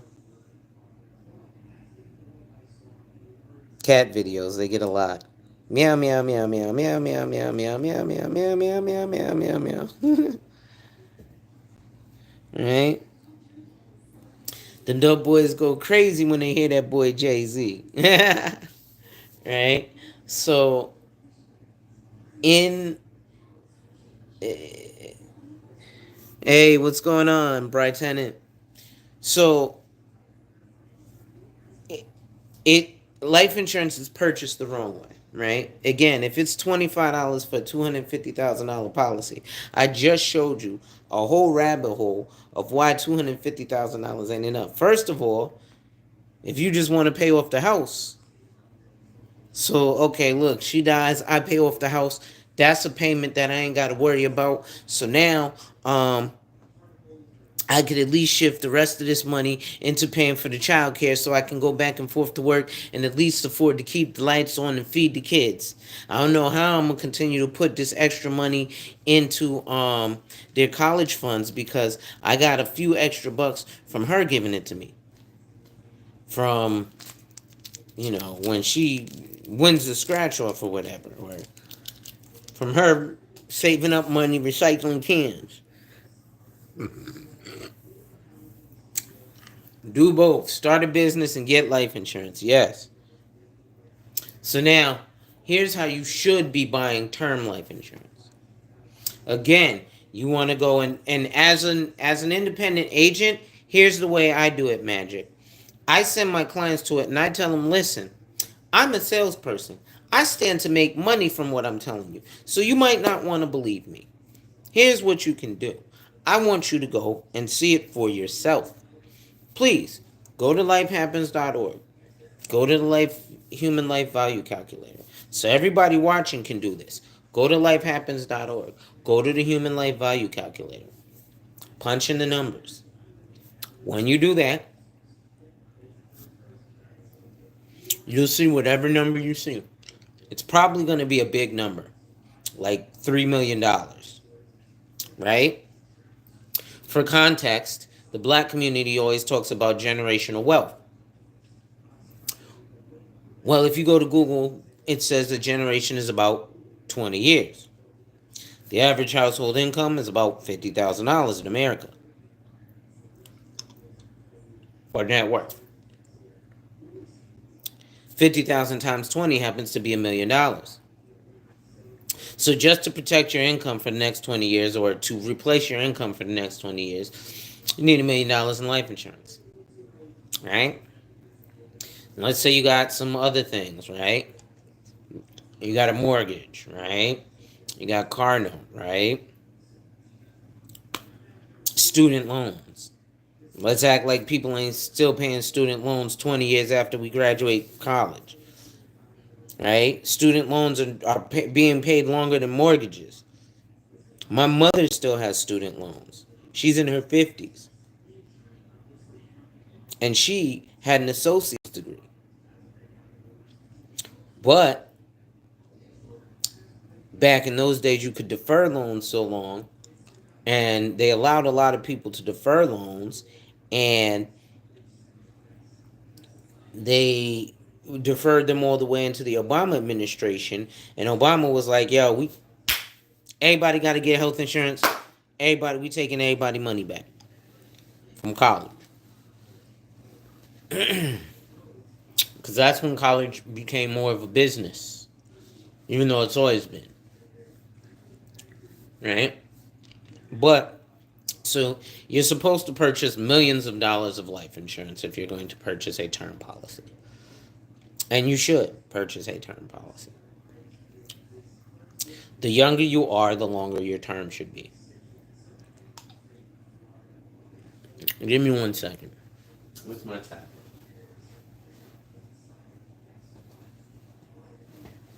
Oh, I'll give my tab for this.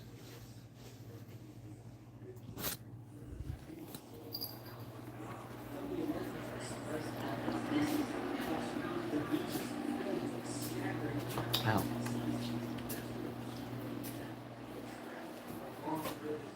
Uh, it's not there. No, no. I was looking for the tablet. Yeah, I realized that. I was like, it's not in the kitchen.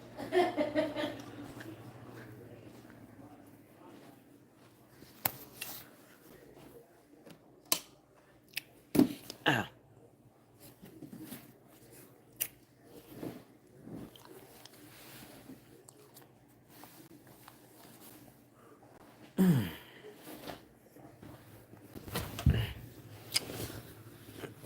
Yeah, Sally Mae definitely got hers.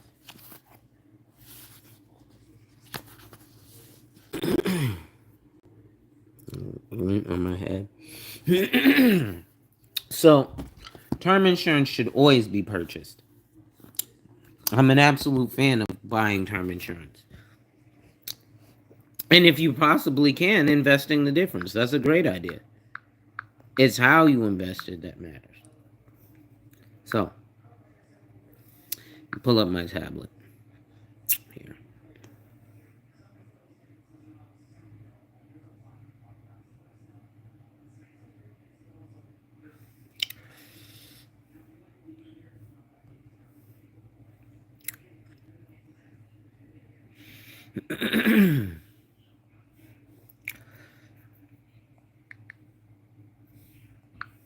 I'm going to go to lifehappens.org.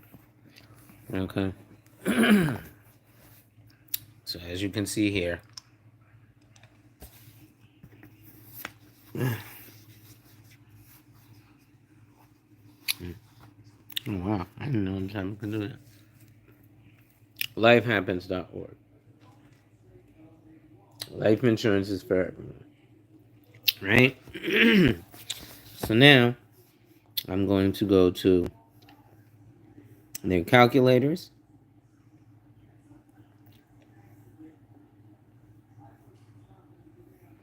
I'm going to go to human life value.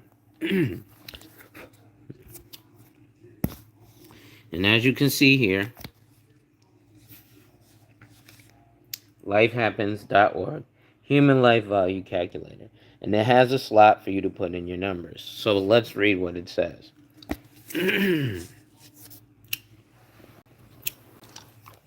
This calculator helps you assess the financial loss your family would incur if you were to die today.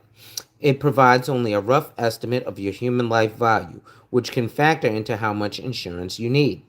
After calculating a typical lifetime income based on your specific circumstances, you'll see a final number that gives you an approximate measure of your net contribution to your family, your human life value. This should not be considered a comprehensive assessment, as it only takes generalities into account. Still, given the limited information you're providing, we believe it's the best estimate available. Right? Now, they're collecting quite a lot of information about life insurance. Most of the time, people come to Magic. In your situation, I don't know if you do or don't do this, but a lot of people who are new into the industry get this. Hey, Magic, how much is $250,000 worth of life insurance? Well, it depends. Or what I get from a lot of my even seasoned agents who don't know how this insurance thing works and how to make quite a bit of money in doing this. And Lonzo, I need a quote for $250,000 for a 58-year-old male. That's not enough information. First of all, we don't do quotes. We're not car insurance. We do illustrations, unless you're talking about term life insurance. And if that's the case, okay. But how'd you get that number? Why only 250? How much money does he make a year? I have an agent who came to me with a client who makes $200,000 a year, and he wanted to sell him a policy for $200,000. Why does he need a $200,000 death benefit if he makes $200,000 a year? Right? But people don't know how it works, and that's how they go with car insurance. How much is it for a 1995 Benz? They don't ask about if they can get 25, 50, 100, 300. So what does the insurance agent do? Okay, I know this guy's looking for the cheapest policy possible. Let me start him with 25, 50, because that always starts with the lowest number, right? Because if I start you with 100, 300, the monthly number, or I generally pay by the 6 months, but the monthly number is going to be substantially higher, even though the overall annual and multi-annual year is going to be substantially lower, right? For the first 2 years, you might pay more for the more coverage, right? Because every 6 months you're increasing with the 25, 50, but with the 100, 300, you're not getting an increase, right? So there's going to be a point where there's somebody who's paying 25, 50, who's paying as much as the guy who's got 100, 300, because you didn't get real info for your car insurance, right? So an insurance agent knows to come in here and pop in, boop, boop. Okay, he wants a $250,000 term policy. Here it is. What does a $250,000 term policy do? So, like I said, human life value calculator. So, tell us about yourself. Annual income earned. Let's say this person makes $125,000 a year. Let's leave them at a 25% tax rate. Let's say, what does the average American have in savings? Less than $500, which is why they shouldn't be investing. Because if you can't afford $300 to $500 a month on your life insurance, whether it be whole life or term life insurance, then you can't afford an investment. The minimum investment is $10,000, which equals $834 a month. Where the fuck are you getting this money? So, let's say that you have $15,000 in savings, right? Let's say you're 40 and full retirement age till today isn't till 67. But let's say, realistically, because I love talking to people. Everybody want, I'm going to retire at 50. Motherfucker, nobody's retiring at 50. I'm looking at your current assets. How the fuck you think you're going to retire at 50? You make $125,000 a year and got $15,000 in savings, no retirement, and no other assets, right? Let's say you've got 20 years until retirement. Let's say, let's be more realistic. 27 years until retirement, right? So you're going to retire at 67. Yeah, but we got to be realistic. What we want to do and what's realistic is two different things. Yeah. Shit, I want to retire today, right? But it's not realistic. I want to retire at 50. Wait, how old are you? I'm 38. Wait, you just got a mortgage? Yeah, you understand that a mortgage is a 30-year commitment, right? Yeah. So if you're 38, that means in 12 years you want to retire? Yeah, you're going to have enough money to continue paying your mortgage. It's not going to be paid off in 12 years? I ain't think about that. And still live life? Because you might have enough money saved up to just say lump sum pay off the house. Oh, so I mean, now retiring at 60, it's possible because you might have retirement and things. Now, I'm not talking about you specifically, but I know we're having banter back and forth, okay? So, let's say you currently have $1 million in life insurance, right? Oh, I got $1 million policy. What other assets do you have? Let's say you have $100,000 in equity in your house. And let's say you've got 350,000 because you've got a quarter million in your retirement account. So let's say you've got $350,000 worth of assets, right? So as you see, I've just entered in all these numbers, right? Now we click next, right? So boom, next. What does it say? After all that, life insurance needs $2.8 million. But wait, this is taking into account, what is it taking into account? Taking into account human life value, $4.2 million. Total resources, $1.36 million. So that would be a great idea to get a term life insurance policy because you know your assets are going to go up. You know the cost of your house is going to go down. And the only reason that you have this much life insurance is to protect if you die from your wife and kids. That's why it's important to have term life insurance. Now, let's go a step deeper.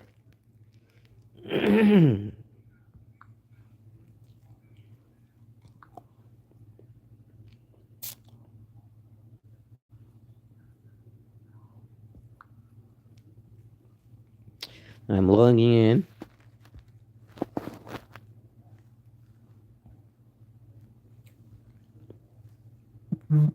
160142.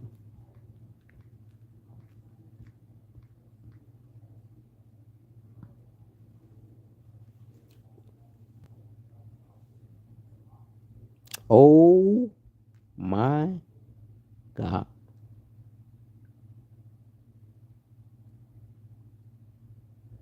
I'm about to go crazy. Oh, this is all right. So I'm in my back office.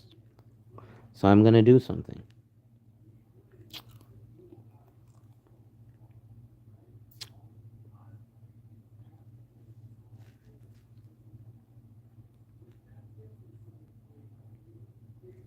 Oh, that's not a concern. Again, we're holistic here. Again, I'm not a fan of term life insurance at all. I'm not a fan of whole life insurance at all. I'm an IUL guy, but I'm not a fan of IUL pushers because IUL pushers don't know how IULs work, so it muddies the game. IULs ain't for everybody. Them shits is expensive. I don't want to fuck with you if you ain't spending $1,000 a month or more on your IUL because all the work and math I have to do, I deserve to get paid for. Like I got clients who are paying $70,000 a year in life insurance, bro, and the dude don't have a wife and kids. That's what permanent life insurance is for. IULs and stuff. IULs is to for the rich to get richer.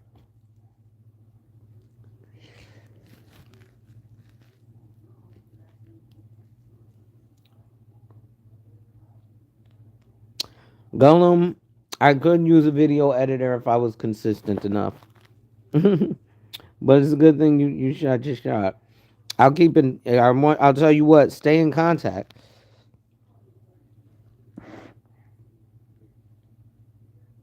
bro. $70,000 a year is nothing, bro. The people I hang with, or the people I'm trying to hang with, what they put in the IULs, and shit. What they put in the whole life. I got a dude who was like, "Listen, I'm gonna show you how to get like 70, $80,000 commissions at 50%, and I'm not at 50%. Just so you know." Yeah, you can email me, Gollum. a.hall@cgwealth.financial.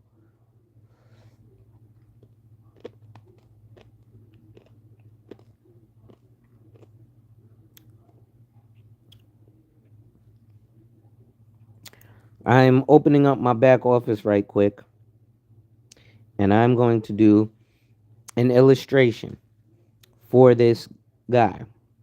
So we're going to assume that he's a 45-year-old male with all this stuff, right? Whole life and term. It's funny that the company bunches whole life and term life together because they're both garbage. Whole life is good if you know how to use it. Term life is good if you buy it properly. So I'm gonna show you about what annually renewable term is, so you can understand that as well. Let me go back to the human life value calculator. So 2.8. So we're just gonna say $3 million because it's almost $2.9 million death benefit. So let's round up and say he wants a $3 million death benefit. All right.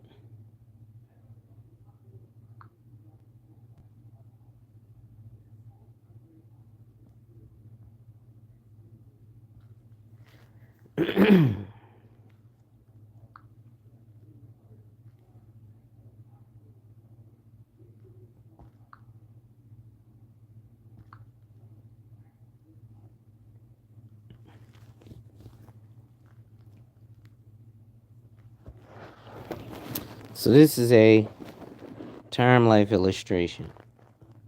So I want to show you about annually renewable term. So this is a 10-year term. This guy's got here. Let me sit up. Let me see something.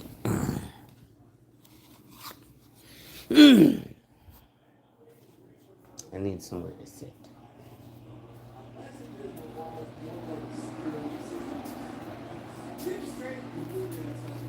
And because my wife is watching TV, I'm not going to bother her. I've already photobombed her once for the day.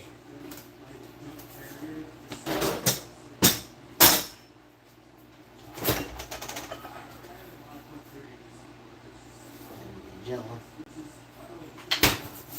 Jello, jello, jello. So I like jello. So my wife bought a bunch of jello and made blackberry jello. This shit is slaps. And she went to Walmart the other day and bought a bunch more jello. So, but she bought the box, so she's gonna make the jello. So I said, since I'm cooking, I might as well come in the kitchen, right? Dum. Give me a second. Let me get my jello ready. Now, so here we go. Yeah, I could do it actually a lot better here. All right. So, yeah, so IULs aren't what you think they are, bro. Like, I had a agent who thought uh, that because he sold an IUL, he sold an infinite banking policy, and that's not true.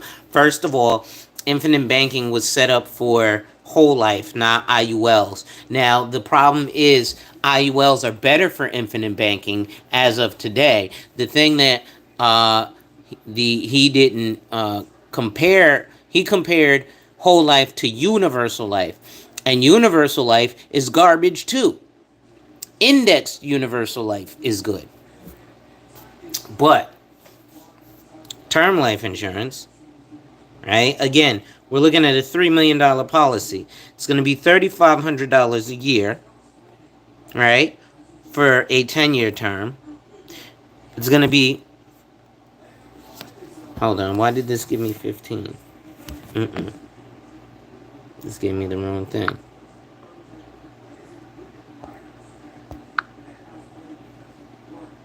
Give me 1 second here. Why did this?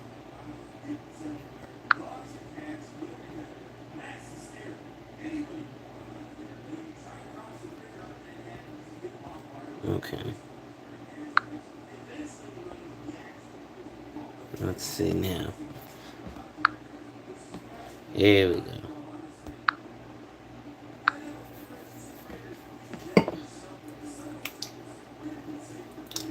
Mm.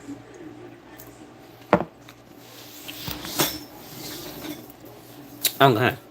So, here we have a term life policy, right? So we have a 15-year term that's $4,400 a year. A 20-year term is $5,700 a year. And a 30-year term that's $10,000 a year. Right? Now, why is that? Remember what I told you. Term life insurance is like car insurance. So, all term life insurance is, because remember, there's different types of term life insurance, right? So, you have annually renewable, you have convertible, which all term life insurance is convertible because you're either going to convert it to annually renewable, another policy being a whole life, or you're going to cancel it. So, all term life insurance is convertible, which is why you have term to 95. Let me show you. Because all term life insurance, you see here these at 10, 20, and 30, right? Now, if I scroll down,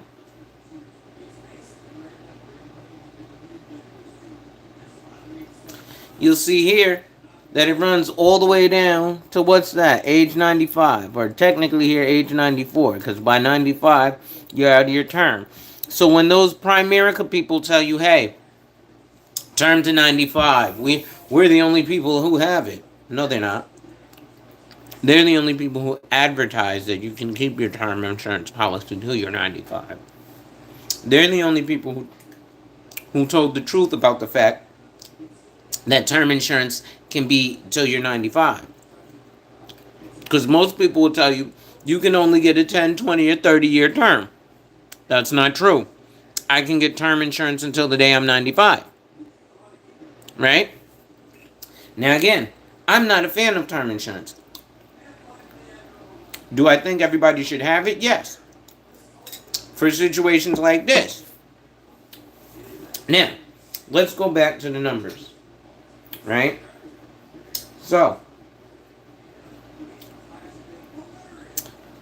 right? Let's look at the numbers. Right? Let's look at the 15-year term.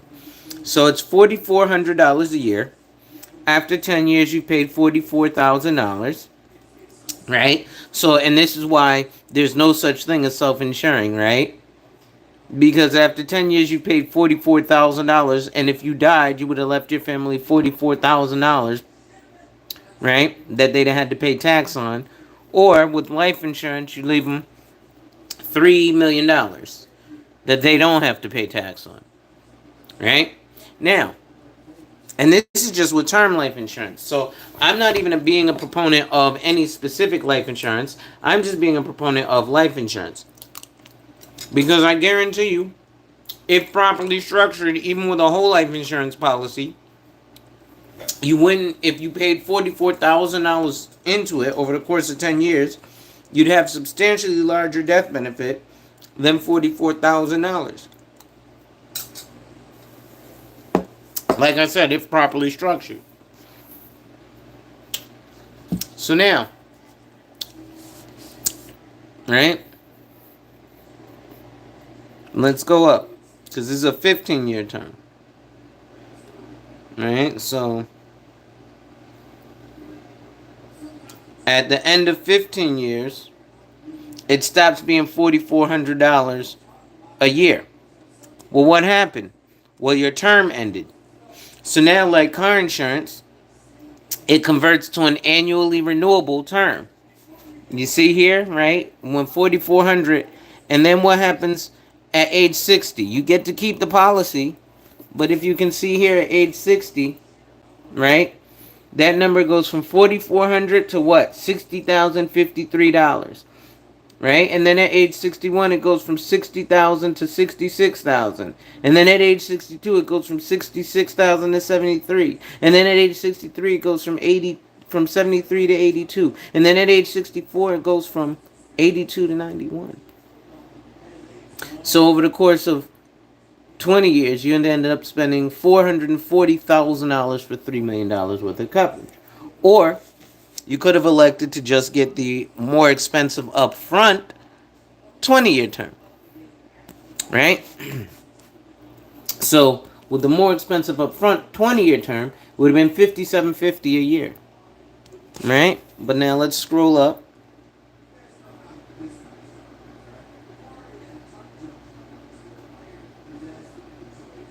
All right. So, but now it's at the end of 20 years, right? Like it was here, right? But look, with the 15-year term, you spent $440,000. With the 20-year term, at the end of 20 years, you spent $115,000. So it makes sense to get a longer term policy. Now, the most commonly sold and purchased term life insurance policy is a 20-year term. Because the 30-year term is substantially more expensive than the 20-year term. And most people's investment time horizon is 20 years.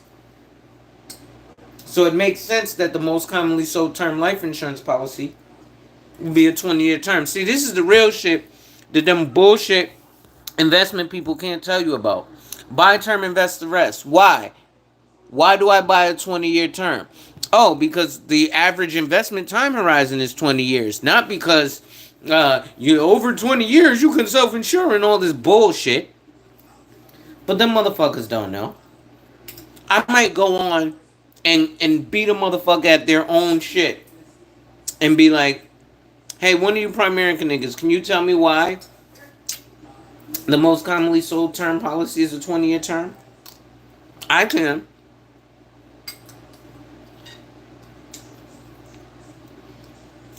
And I don't even like term insurance.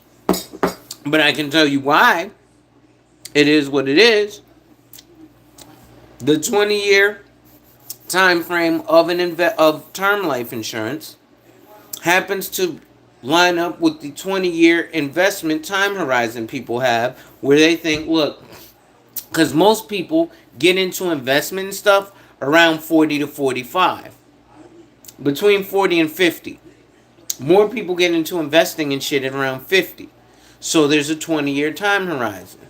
Okay, from 20 to 60. At 60, I want to have access to this money. At 65, I want to have access to this money.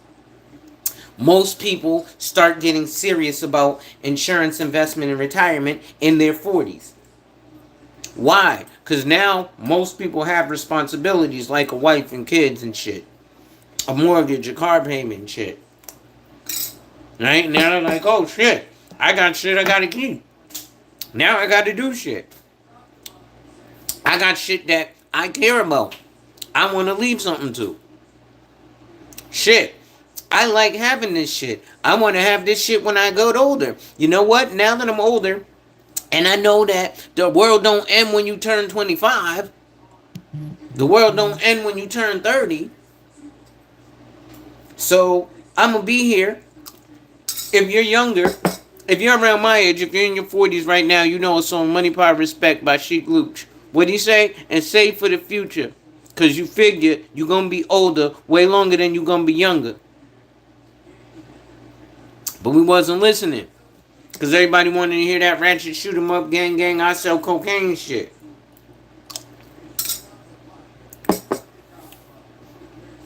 But let's continue. So, let's say after the end of the 20 years, you want to continue your policy. So you go 30 years, right? So year 21, both term. Oh, I'm sorry, I'm looking at the wrong column.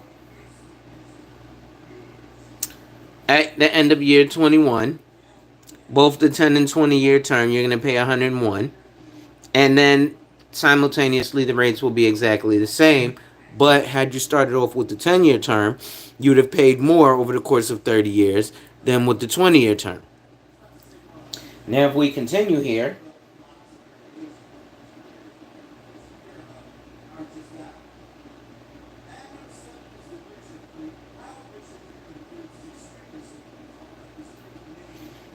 if you look at the 30-year term, I'm not going to go to the very beginning again, right? Over the course of 30 years, right, you pay substantially more, substantially less, by having purchased the 30-year term. So much so that at the last 5 years of your 30-year term, they have to bring down the cost of insurance. So over the course of 30 years with a 10-year term, you've paid over $2 million.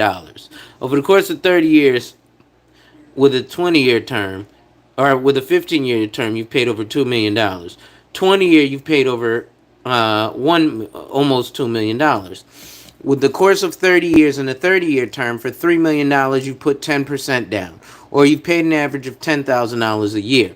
With the 20-year term, you've paid an average of $60,000 a year, and with the 10-year term, you've paid an average of $71,000 a year. Which is cheaper? Buying the more expensive one. Up front, it seems like more, but over time, it becomes cheaper. So now that's the exact same thing with whole life insurance. Right?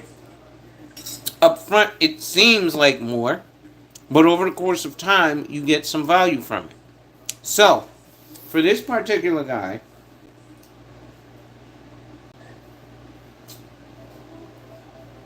to cover him for $3 million for 15-year term, it would be $381 a month. Right? So now, if you're going to compare that to a permanent life insurance policy, that makes sense. But they're not doing that. They're having people put $25 a month away into a mutual fund, which does nothing. When the average mutual fund investment is $25,000, so you need 1,000 months at $25 a month to make it be anything. You need more than 1,000 months because Primerica charges a 5% upfront fee. Now, or front load fee, sorry. Now, for context, 360 months is 30 years. FYI. Right? So now, they don't give you an investment time horizon. They barely explain your prospectus to you. But they're making tons of money. Because they get people in their emotions. Not with logic. Right? Because I just broke down to you what's cheaper over the long run. Right? Now, this is why all term insurance is also convertible till age 95. Because as you see here at the bottom, this is age 94. Well, this is a term policy that's annually renewable till age 95. So when Primerica tells you we've got term to 95, any life insurance company that sells term life insurance will insure you until you are age 95. It's going to be shit ton of expenses. And if you're going to keep it till you're 95, then you better start with a 30-year term so that you spend less over the course of till you're age 95. Because if you start, I'm going to just get a 10-year term and keep it till I'm 95, and I'm going to get a $3 million policy, over the course of till you're 95, you will have paid over the course of till you're 95, In a 15-year term, you'd have paid $27 million to make sure that when you die, your family gets $3 million.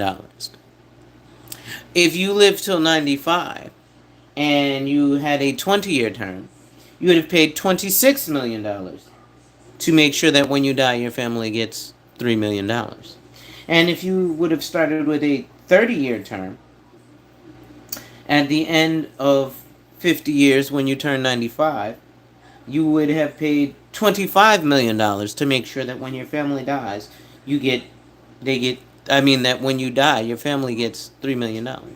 Now, if you don't believe me, that's fine. I don't need you to believe me. You can look at this actual life insurance company illustration that shows you the numbers right here, right?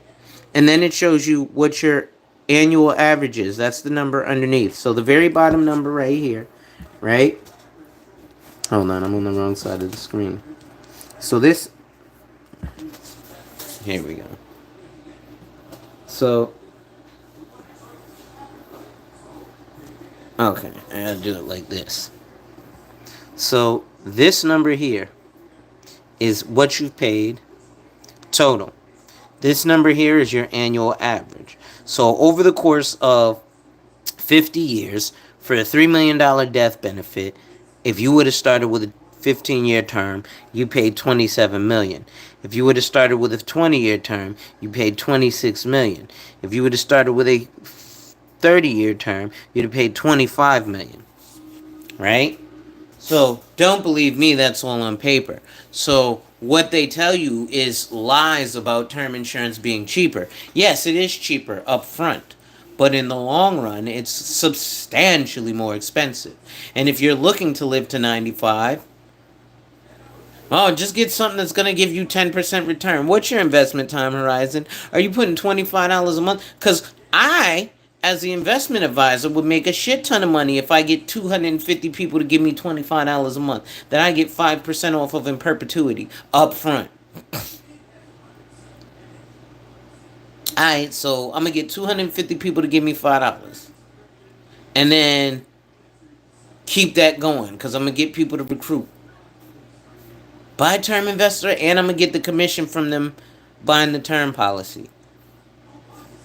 Which, if you're at Primerica, depending on the level, if you're a Supreme Grand Wizard and they bought you a BMW, then you are getting like 90 to 130% commission. And you're getting overrides off of everything that all your other agents are writing. And you're just going out there having recruiting meetings every other week. You don't actually write business. Right? So you won't actually be able to explain any of this. Right? And this is something that I'm not a fan of, term life insurance. Right? But if you're going to buy it right. He said Supreme Grand Wizard is crazy. Well, listen, Autumn Company, GFI, PHP, what else is there? PFA, Symmetry, what's the one with the E? Experior, um,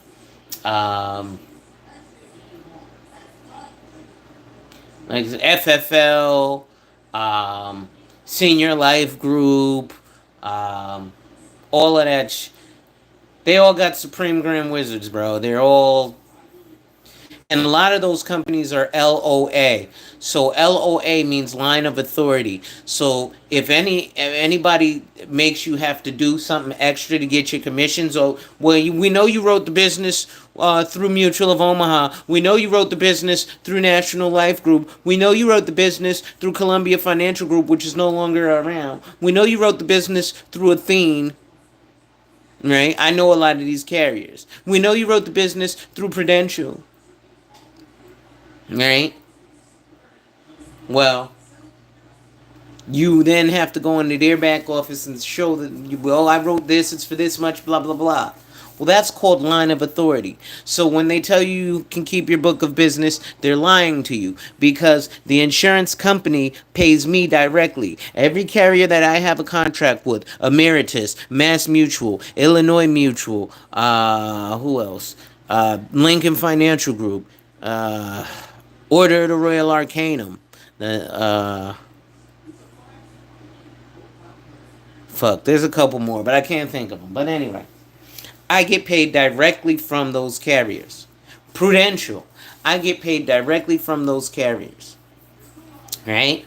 But if I was line of authority, then my boss or the principal of this company, Charles Galliard, or CG Wealth Solutions, would get paid a check and then he would pay me. Therefore, I would not be the owner of my book of business because the insurance company, whoever that carrier is, wouldn't know who the fuck to pay renewals to. They'd pay it to Charles Galliard, aka CG Wealth Solutions Group.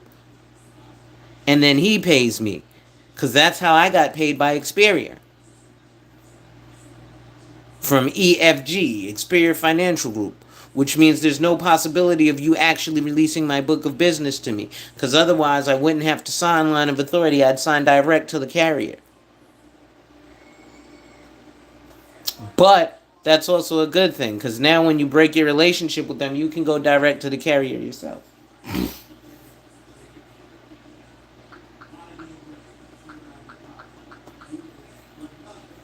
So these are just some of the things for term insurance, right? Now, let's go to a whole life insurance, right? Because this one, we're going to compare it to a whole life. So, we're going to go with the most expensive. So, for the 15-year term, it broke down to $381 a month. For the 20-year term, it broke down to $500 a month. Like I said, if someone can't afford $300 to $500 a month on their life insurance, then they have no business investing. Right? Because if you can't afford $300 to $500 a month on your life insurance, that means you have no foundation for if your investments actually accrete and you actually realize a gain. Because from that gain, you're going to have to pay taxes. And then what's to protect you from leaving? What helps you leave something to somebody else? Right? Oh, I got all this money all of a sudden and now I croaked. Well, okay, I left my wife a bunch of money, but it's not enough for her to live off of for the rest of her life. I was still working and we were still paying the mortgage. I mean, yeah, we paid off the house and shit, but this wasn't money that's gonna keep us traveling and shit. This was in addition to. This wasn't we made it money, right? Which is why most people go into the stock market. Most average people. Wealthy people go into the stock market to preserve capital. We'll talk about that in the future. And for the 30-year term, it breaks down to $885 a month. So of those three numbers, we're going to take the middle. So we're going to say the $500 a month. So we're going to use that on a whole life insurance policy.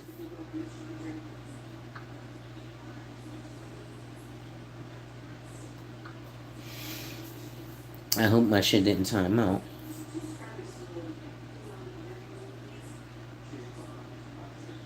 Yes, it did. Yep, I timed out. That happened. So now let's look into a whole life policy.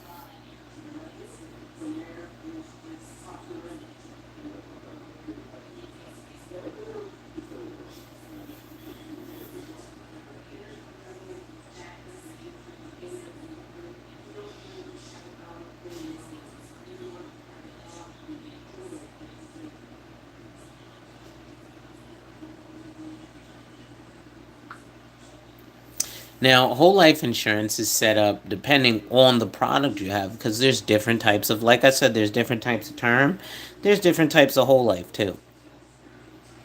Even when you're talking about inside of a company, you, the client, don't understand that. As the agent, I have a multitude. For example, with this particular product, I have a few different types of policies I can give you with just a whole life, right? I can give you something called a Value Plus, right?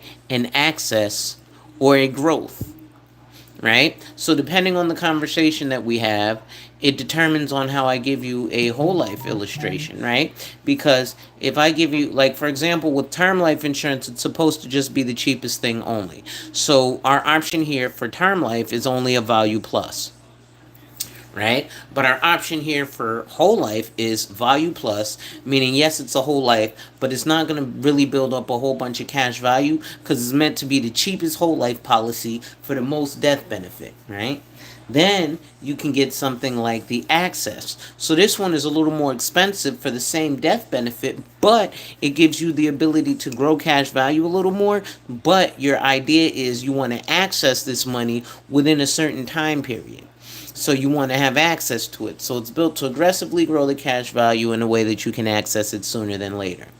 Then we have my favorite product, which is the growth. So this is what you'll hear people talking about when they're talking about things like infinite banking, right? You can't just put somebody in a value plus product and think that they're going to get an infinite banking product. That's not going to work. They're going to need to get the growth product. Now, the growth product is going to be the most expensive version of whatever traditional whole life or IUL you are specifically selecting. And every company is going to have one. It might not be called Value Plus. I'm just telling you of this carrier what they call it, and they break it down very simple. Value plus meaning the cheapest, access meaning you're looking to access, and growth meaning you're looking to grow the money. Each carrier will have all three of these options for you as the insurance agent. As the insurance client or the one who's buying it, you're never going to know that those are multitude of options. Because again, when people quote you term life insurance, they're just quoting you the Value Plus product. The Value Plus product is always going to be the absolute cheapest for the absolute most death benefit. Ladies and gentlemen, if you're enjoying the content, make sure you hit that like, drop a comment, subscribe, and hit that notification bell so you're made aware every time I release new content. And as always, share, share, share. Lastly, to contribute to channel growth or to schedule an appointment with a licensed financial professional, the links are in the description of this video. So, we're going to input premium. We're going to do $500 a month. Right, so right now I'm going to go with the growth because that's my favorite product and I want to show you guys growth. Now growth is again substantially more expensive, and we are going to preview this. And then again.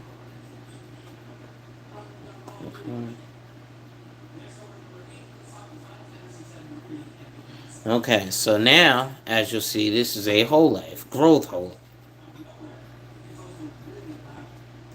So for $500 a month, you'll get about 10% of that $3 million death benefit.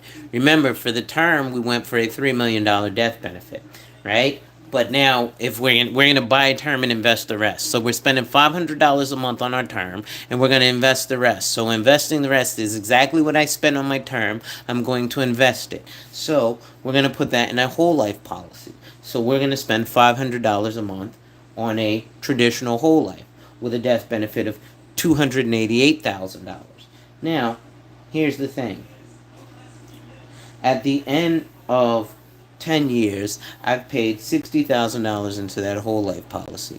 Now, we know I didn't pay that much in those others, right? But at the end of 15 years, I paid $44,000 into the $3 million term. And if I died along the way, my family got $3 million instead of 288,000. Well, let's look at this. Traditional cash value life insurance also pays a dividend, which is why right here on paper it says annual dividend. So cash outlay, what does that mean? Cash outlay is what you have paid out. That's why it says current premium plus riders. So that's currently what you're paying plus riders, aka $6,000 a year, minus cash from policy. That means what cash are you taking out of the cash value of this policy. So you can actually illustrate on a whole life policy how someone can take cash from their cash value policy in ways that they can supplement their annual income. Thank you, country girl. I'm going to be getting off soon. right? So again, you see here their annual cash outlay is $6,000. You're also getting an annual cash dividend of at least $29. So your cash value the first year is at least $29. As time grows, your cash value increases, as does your uh, uh, uh, annual dividend, right? So also your death benefit starts to go up because of the dividend, right? So now let's look at 30 years into the future. So year 30, right? At the end of 30 years, right? You're 75, right? At the end of 30 years, when you bought the 10-year term, you'd spent like $400,000 here. At the end of the 20-year term, or no, I think you'd spent $1 million here. At the end, or no, $2 million. I'm sorry. At the end of the 30 years on the 20-year term, you spent almost $2 million, like $1.8 million. And at the end of the 30 years, at the 30-year term, you spent $340,000. Now at the end of 30 years, oh shit, what just happened here? Oh shit. Wait a second. Okay.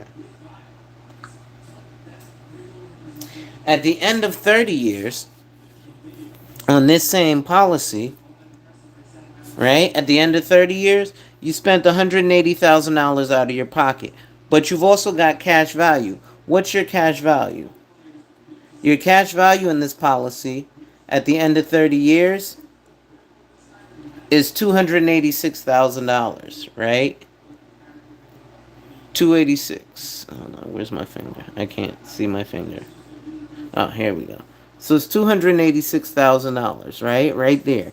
That's your cash value. So if we do 180,000 minus 286, you've paid minus 100,000. So that means that over the course of 30 years, you didn't pay any money to make sure that when you die, your family gets $200,000. You got paid $100,000 by the life insurance company to make sure that when you die, your family gets your death benefit at this point has increased to $360,000. Now it's only 10% of that $3 million, which is why you need to have the term and the whole life. Because if you don't die, you get nothing from that term life policy, but you don't need to keep it till you're 95. Now you can keep it as a whole life policy. Let me teach you something else, Magic. Whole life insurance, I hate the fact that whole life insurance is whole life insurance because people, I don't think, I like the fact that term life insurance ends at some point, meaning your payment. And that's what I like about whole life insurance is that you don't have to pay for whole life insurance for your whole life.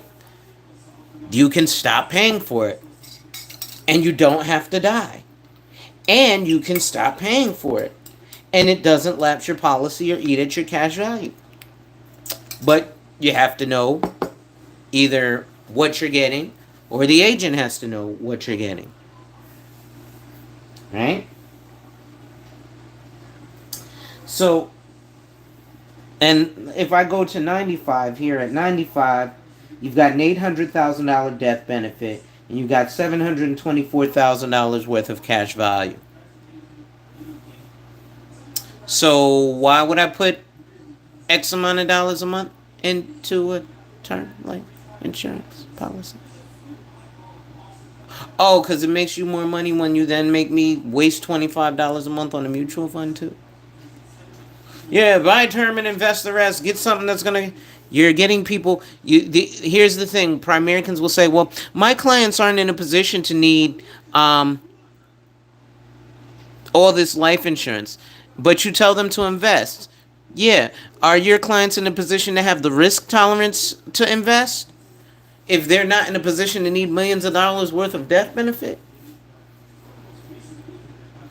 Actually, they're not in a position to need millions of dollars worth of death benefit. Let's go back to lifehappens.org. Oh, you're selling a scam. But they also are like, well, I ain't worried because I know I'm doing such a good job. I don't have to debate you because they're also taught stay out of debates because you will be destroyed. And it's a cult. And yes, they do make a shit ton of money. I have a love-hate relationship. because they bring people into at least getting insurance, or they bring people into the industry, but they churn and burn. If you're gonna work at Primerica, Family First Life, People Helping People, GFI, Symmetry, Senior Life, just go work at McDonald's. These motherfuckers are all, oh yeah, I got agents making $7,500 a week. And what universe? Or what dimension? Because it ain't Earth. It ain't Earth 616, I'll tell you that much.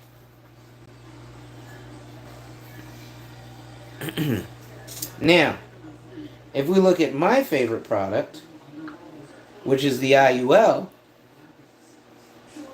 right? Excuse me. Let's look at an IUL. Oh, did it froze on me again? Yep, it logged me out again.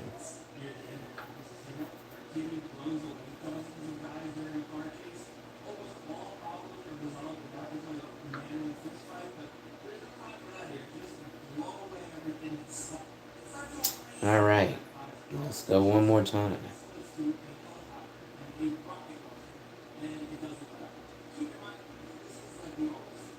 I'm a rough rider, weed smoking, gun toting, heroin supplier. I'm a rough rider.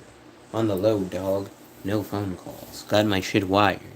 So, again, we're going to look at an IUL at age 45 with 500. Actually, I have a client who's doing that. Can be, if done properly, which I'm going to structure it properly right now, is going to look very nice. Growth.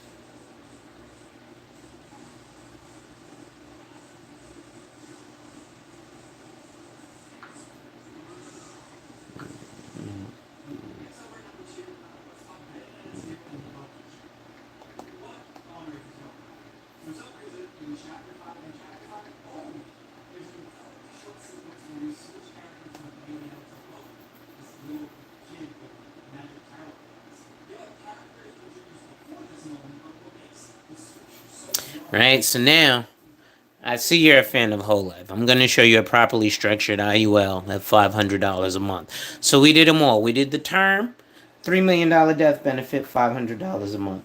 Right? We did the whole life, $500 a month, $288,000 death benefit. Now we're going to do an IUL, $500 a month. Same 45-year-old male. This is going to get him a $92,000 death benefit. Now you're like, see, I like whole life better.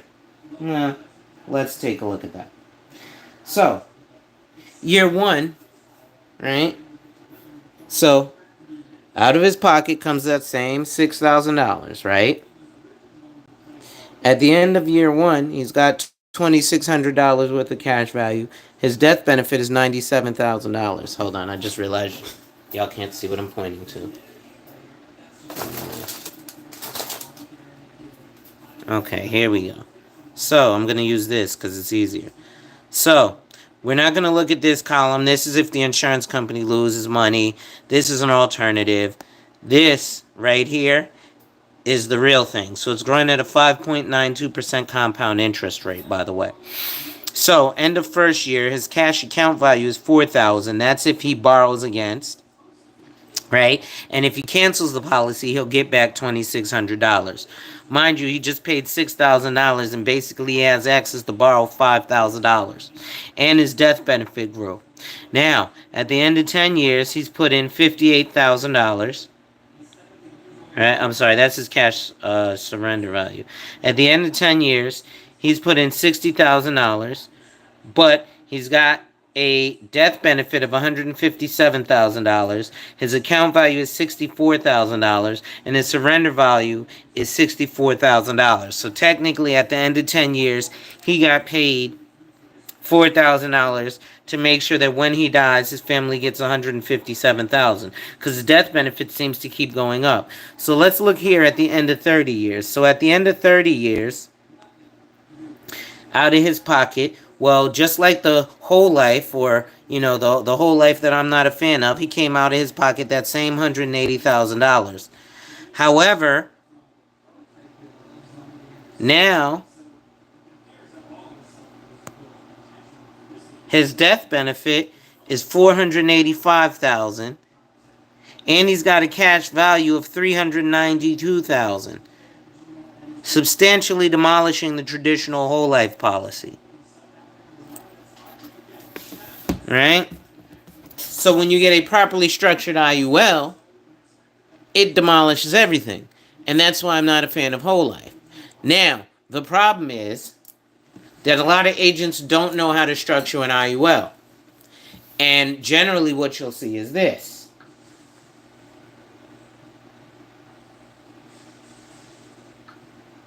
Right? So you will see the agent, because the way that I set it up was the way that not the agent, because what happens is you end up taking a haircut on the commission if you set it up the way that I just showed you. Now, the way that I'm going to show you now is the way that whole life and term life agents set up IULs to make them look bad. So this is that same IUL, right? I just clicked two buttons, change something, right? And actually, hold on. I'm going to show you this, and then I'm going to change one more thing to show you how they really make it look bad, right? So this one, again, he's paying that same $500 a month, right? But now his death benefit is $295,000 to start with, right? Now, over the course of 10 years, he's paid that same 60 grand, and he's got access to 48 grand, right? Over 20, he's paid 120. He's got access to 144, and he's got a $440,000. Mind you, this is part of the way they set it up to look bad, but let me really set it up to look bad.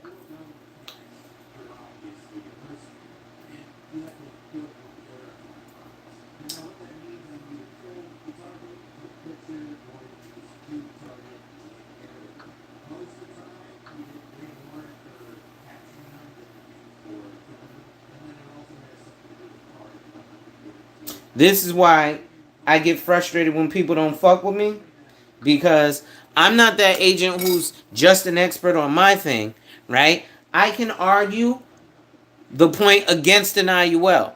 I can argue the point for buying term life insurance. I can argue the point against whole life insurance. I can argue for buying whole life insurance. Again, I can argue against an IUL and argue for an IUL, which is why I know that I know what the fuck I'm doing, which is why it's frustrating to see all these fly-by-night motherfuckers who get all this fanfare and shit, and they don't know shit all of what they're doing. So now, here's an IUL set up to look bad. And then I'll show you an IUL set up to look really bad. So this, again, $500 a month. You get the same, this death benefit is what? 200 and, I'm sorry. Same $500 a month. Death benefit is 297,500.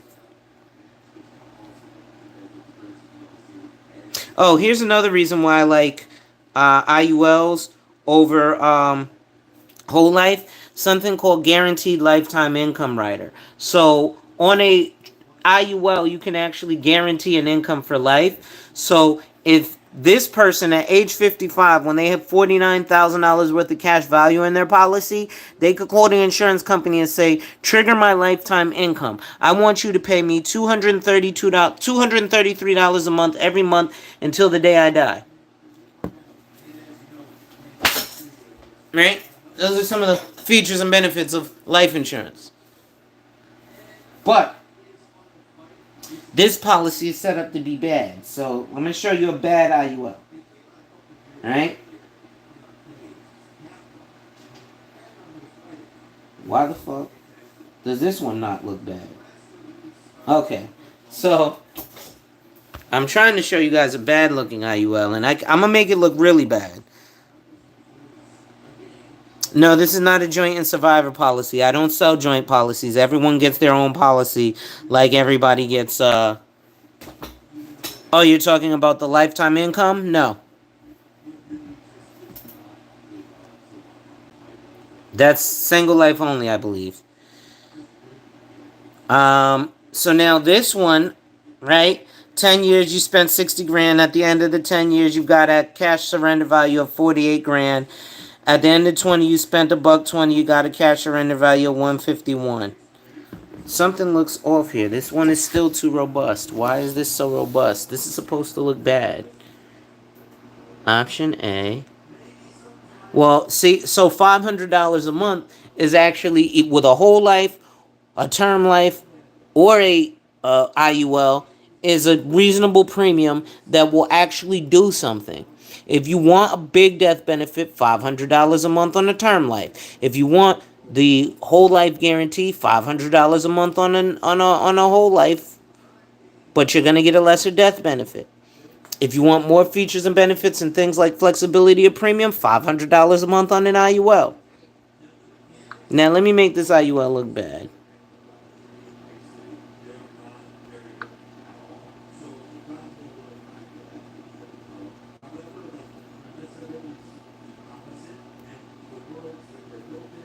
This one's got to be better. Or worse, I should say. I'm trying to give you guys a bad looking IUL. And then I'm going to hop off because I'm hungry.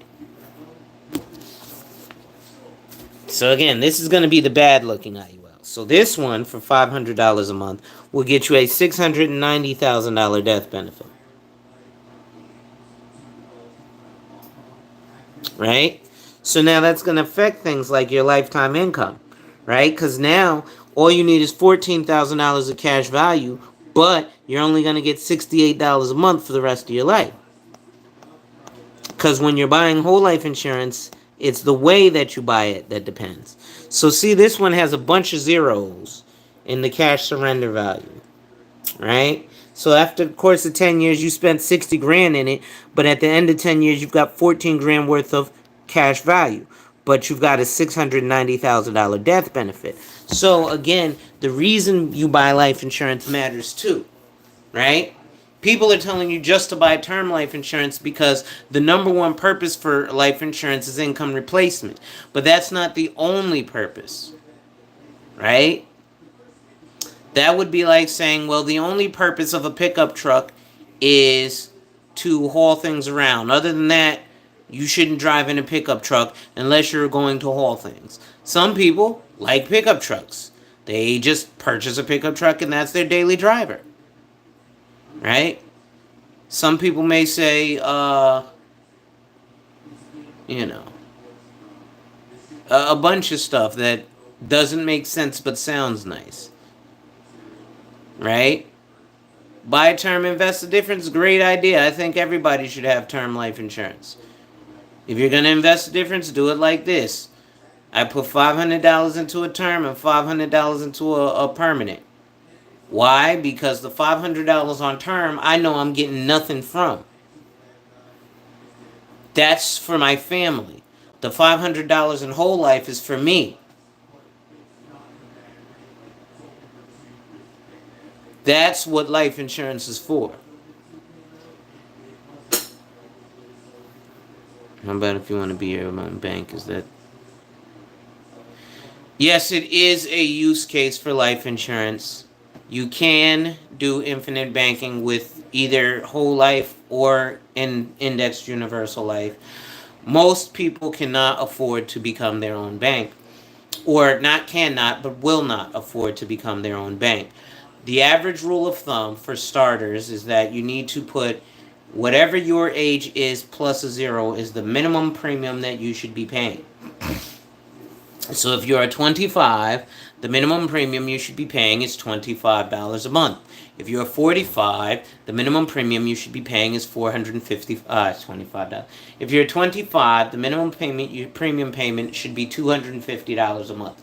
If you're 45, the minimum premium payment should be $450 a month. Again, this is if you're trying to do a particular strategy, right?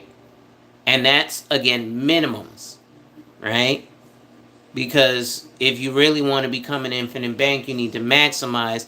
Like, if you want to be the bank and you want a lot of money in the bank, what better idea than to stuff a lot of money in there so it grows faster, right? That's how that works. But a lot of people want to be like, $100 a month for life insurance. Now I gotta think about it. But they will do exactly like you did, Mr. Smith, and come to me and say, I'd like to get that infinite banking stuff. Well, okay, it's gonna be $1,000 a month. What? I have this older woman who's in her 70s who said she's coming across a lot of money. I want to invest. I want to invest in something that's going to give me a dividend, baby. Miss, you're too old and don't have the risk tolerance or enough money to do an investment when I'm looking at your numbers here. Okay, let's put you in something called a SPIA, a single premium immediate annuity. It starts with $25,000. Um, $25,000 a lot of money, baby. Bitch, this $25,000 that you put in here, make sure that when you put this $25,000 in here, you get, I think it was $175 a month every month until the day you fucking die. So putting $25,000 is a lot of money to give yourself, you fucking retard. But if we say this to the client, I'm the asshole. Right? Oh, I gotta think about that, baby. 25. You know what this bitch is doing right now? She's taking the Greyhound bus to places, spending money on her friends. Hi, I'm here eating at motherfuckers. Right? Yes, again, I drop F-bombs, but what's worse, F-bomb or the condition? Because you could still be going across the country eating at motherfuckers and taking Instagram photos of it by having put $250,000 away in a single premium immediate annuity so that it made sure that you got $1,225 a month every month until the day you died. Because right now what you're doing is blowing through the money and there's nothing replenishing it. Right? So yes, what I was showing was the case against infinite banking. And again, infinite banking, two things that work with whole life insurance: time and money. If you ain't got money, then you better have time.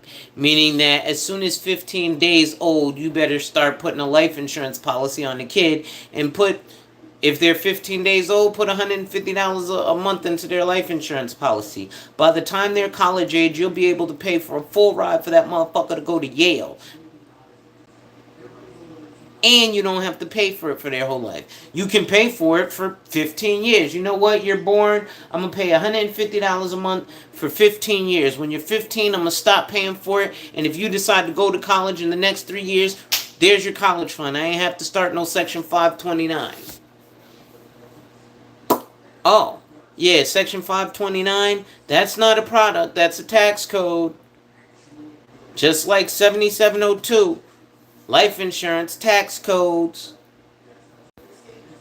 I don't know why my phone just did that, but I'm about to hop off of here and go get me something to eat, y'all. So, it's your boy, the insurance junkie, your fiduciary fella, the all-star advisor, Alonzo Hall, your social media insurance broker, and I just whacked and tapped on your head with another ADH wealth solution. Make sure you hit that like, drop a comment, subscribe, and hit that notification bell so you're made aware every time I release new content. And as always, share, share, share. Lastly, to contribute to channel growth or to schedule an appointment with a licensed financial professional, the links are in the description of this video. With that being said, ladies and gentlemen, wipe ass. Work in progress every day and see success. Wipe ass. Work in progress every day and see success. Wipe ass. Work in progress every day and see success. And remember, folks, when people challenge you, they don't challenge you to challenge you, but they challenge you to challenge you. Accept the challenge. Salute.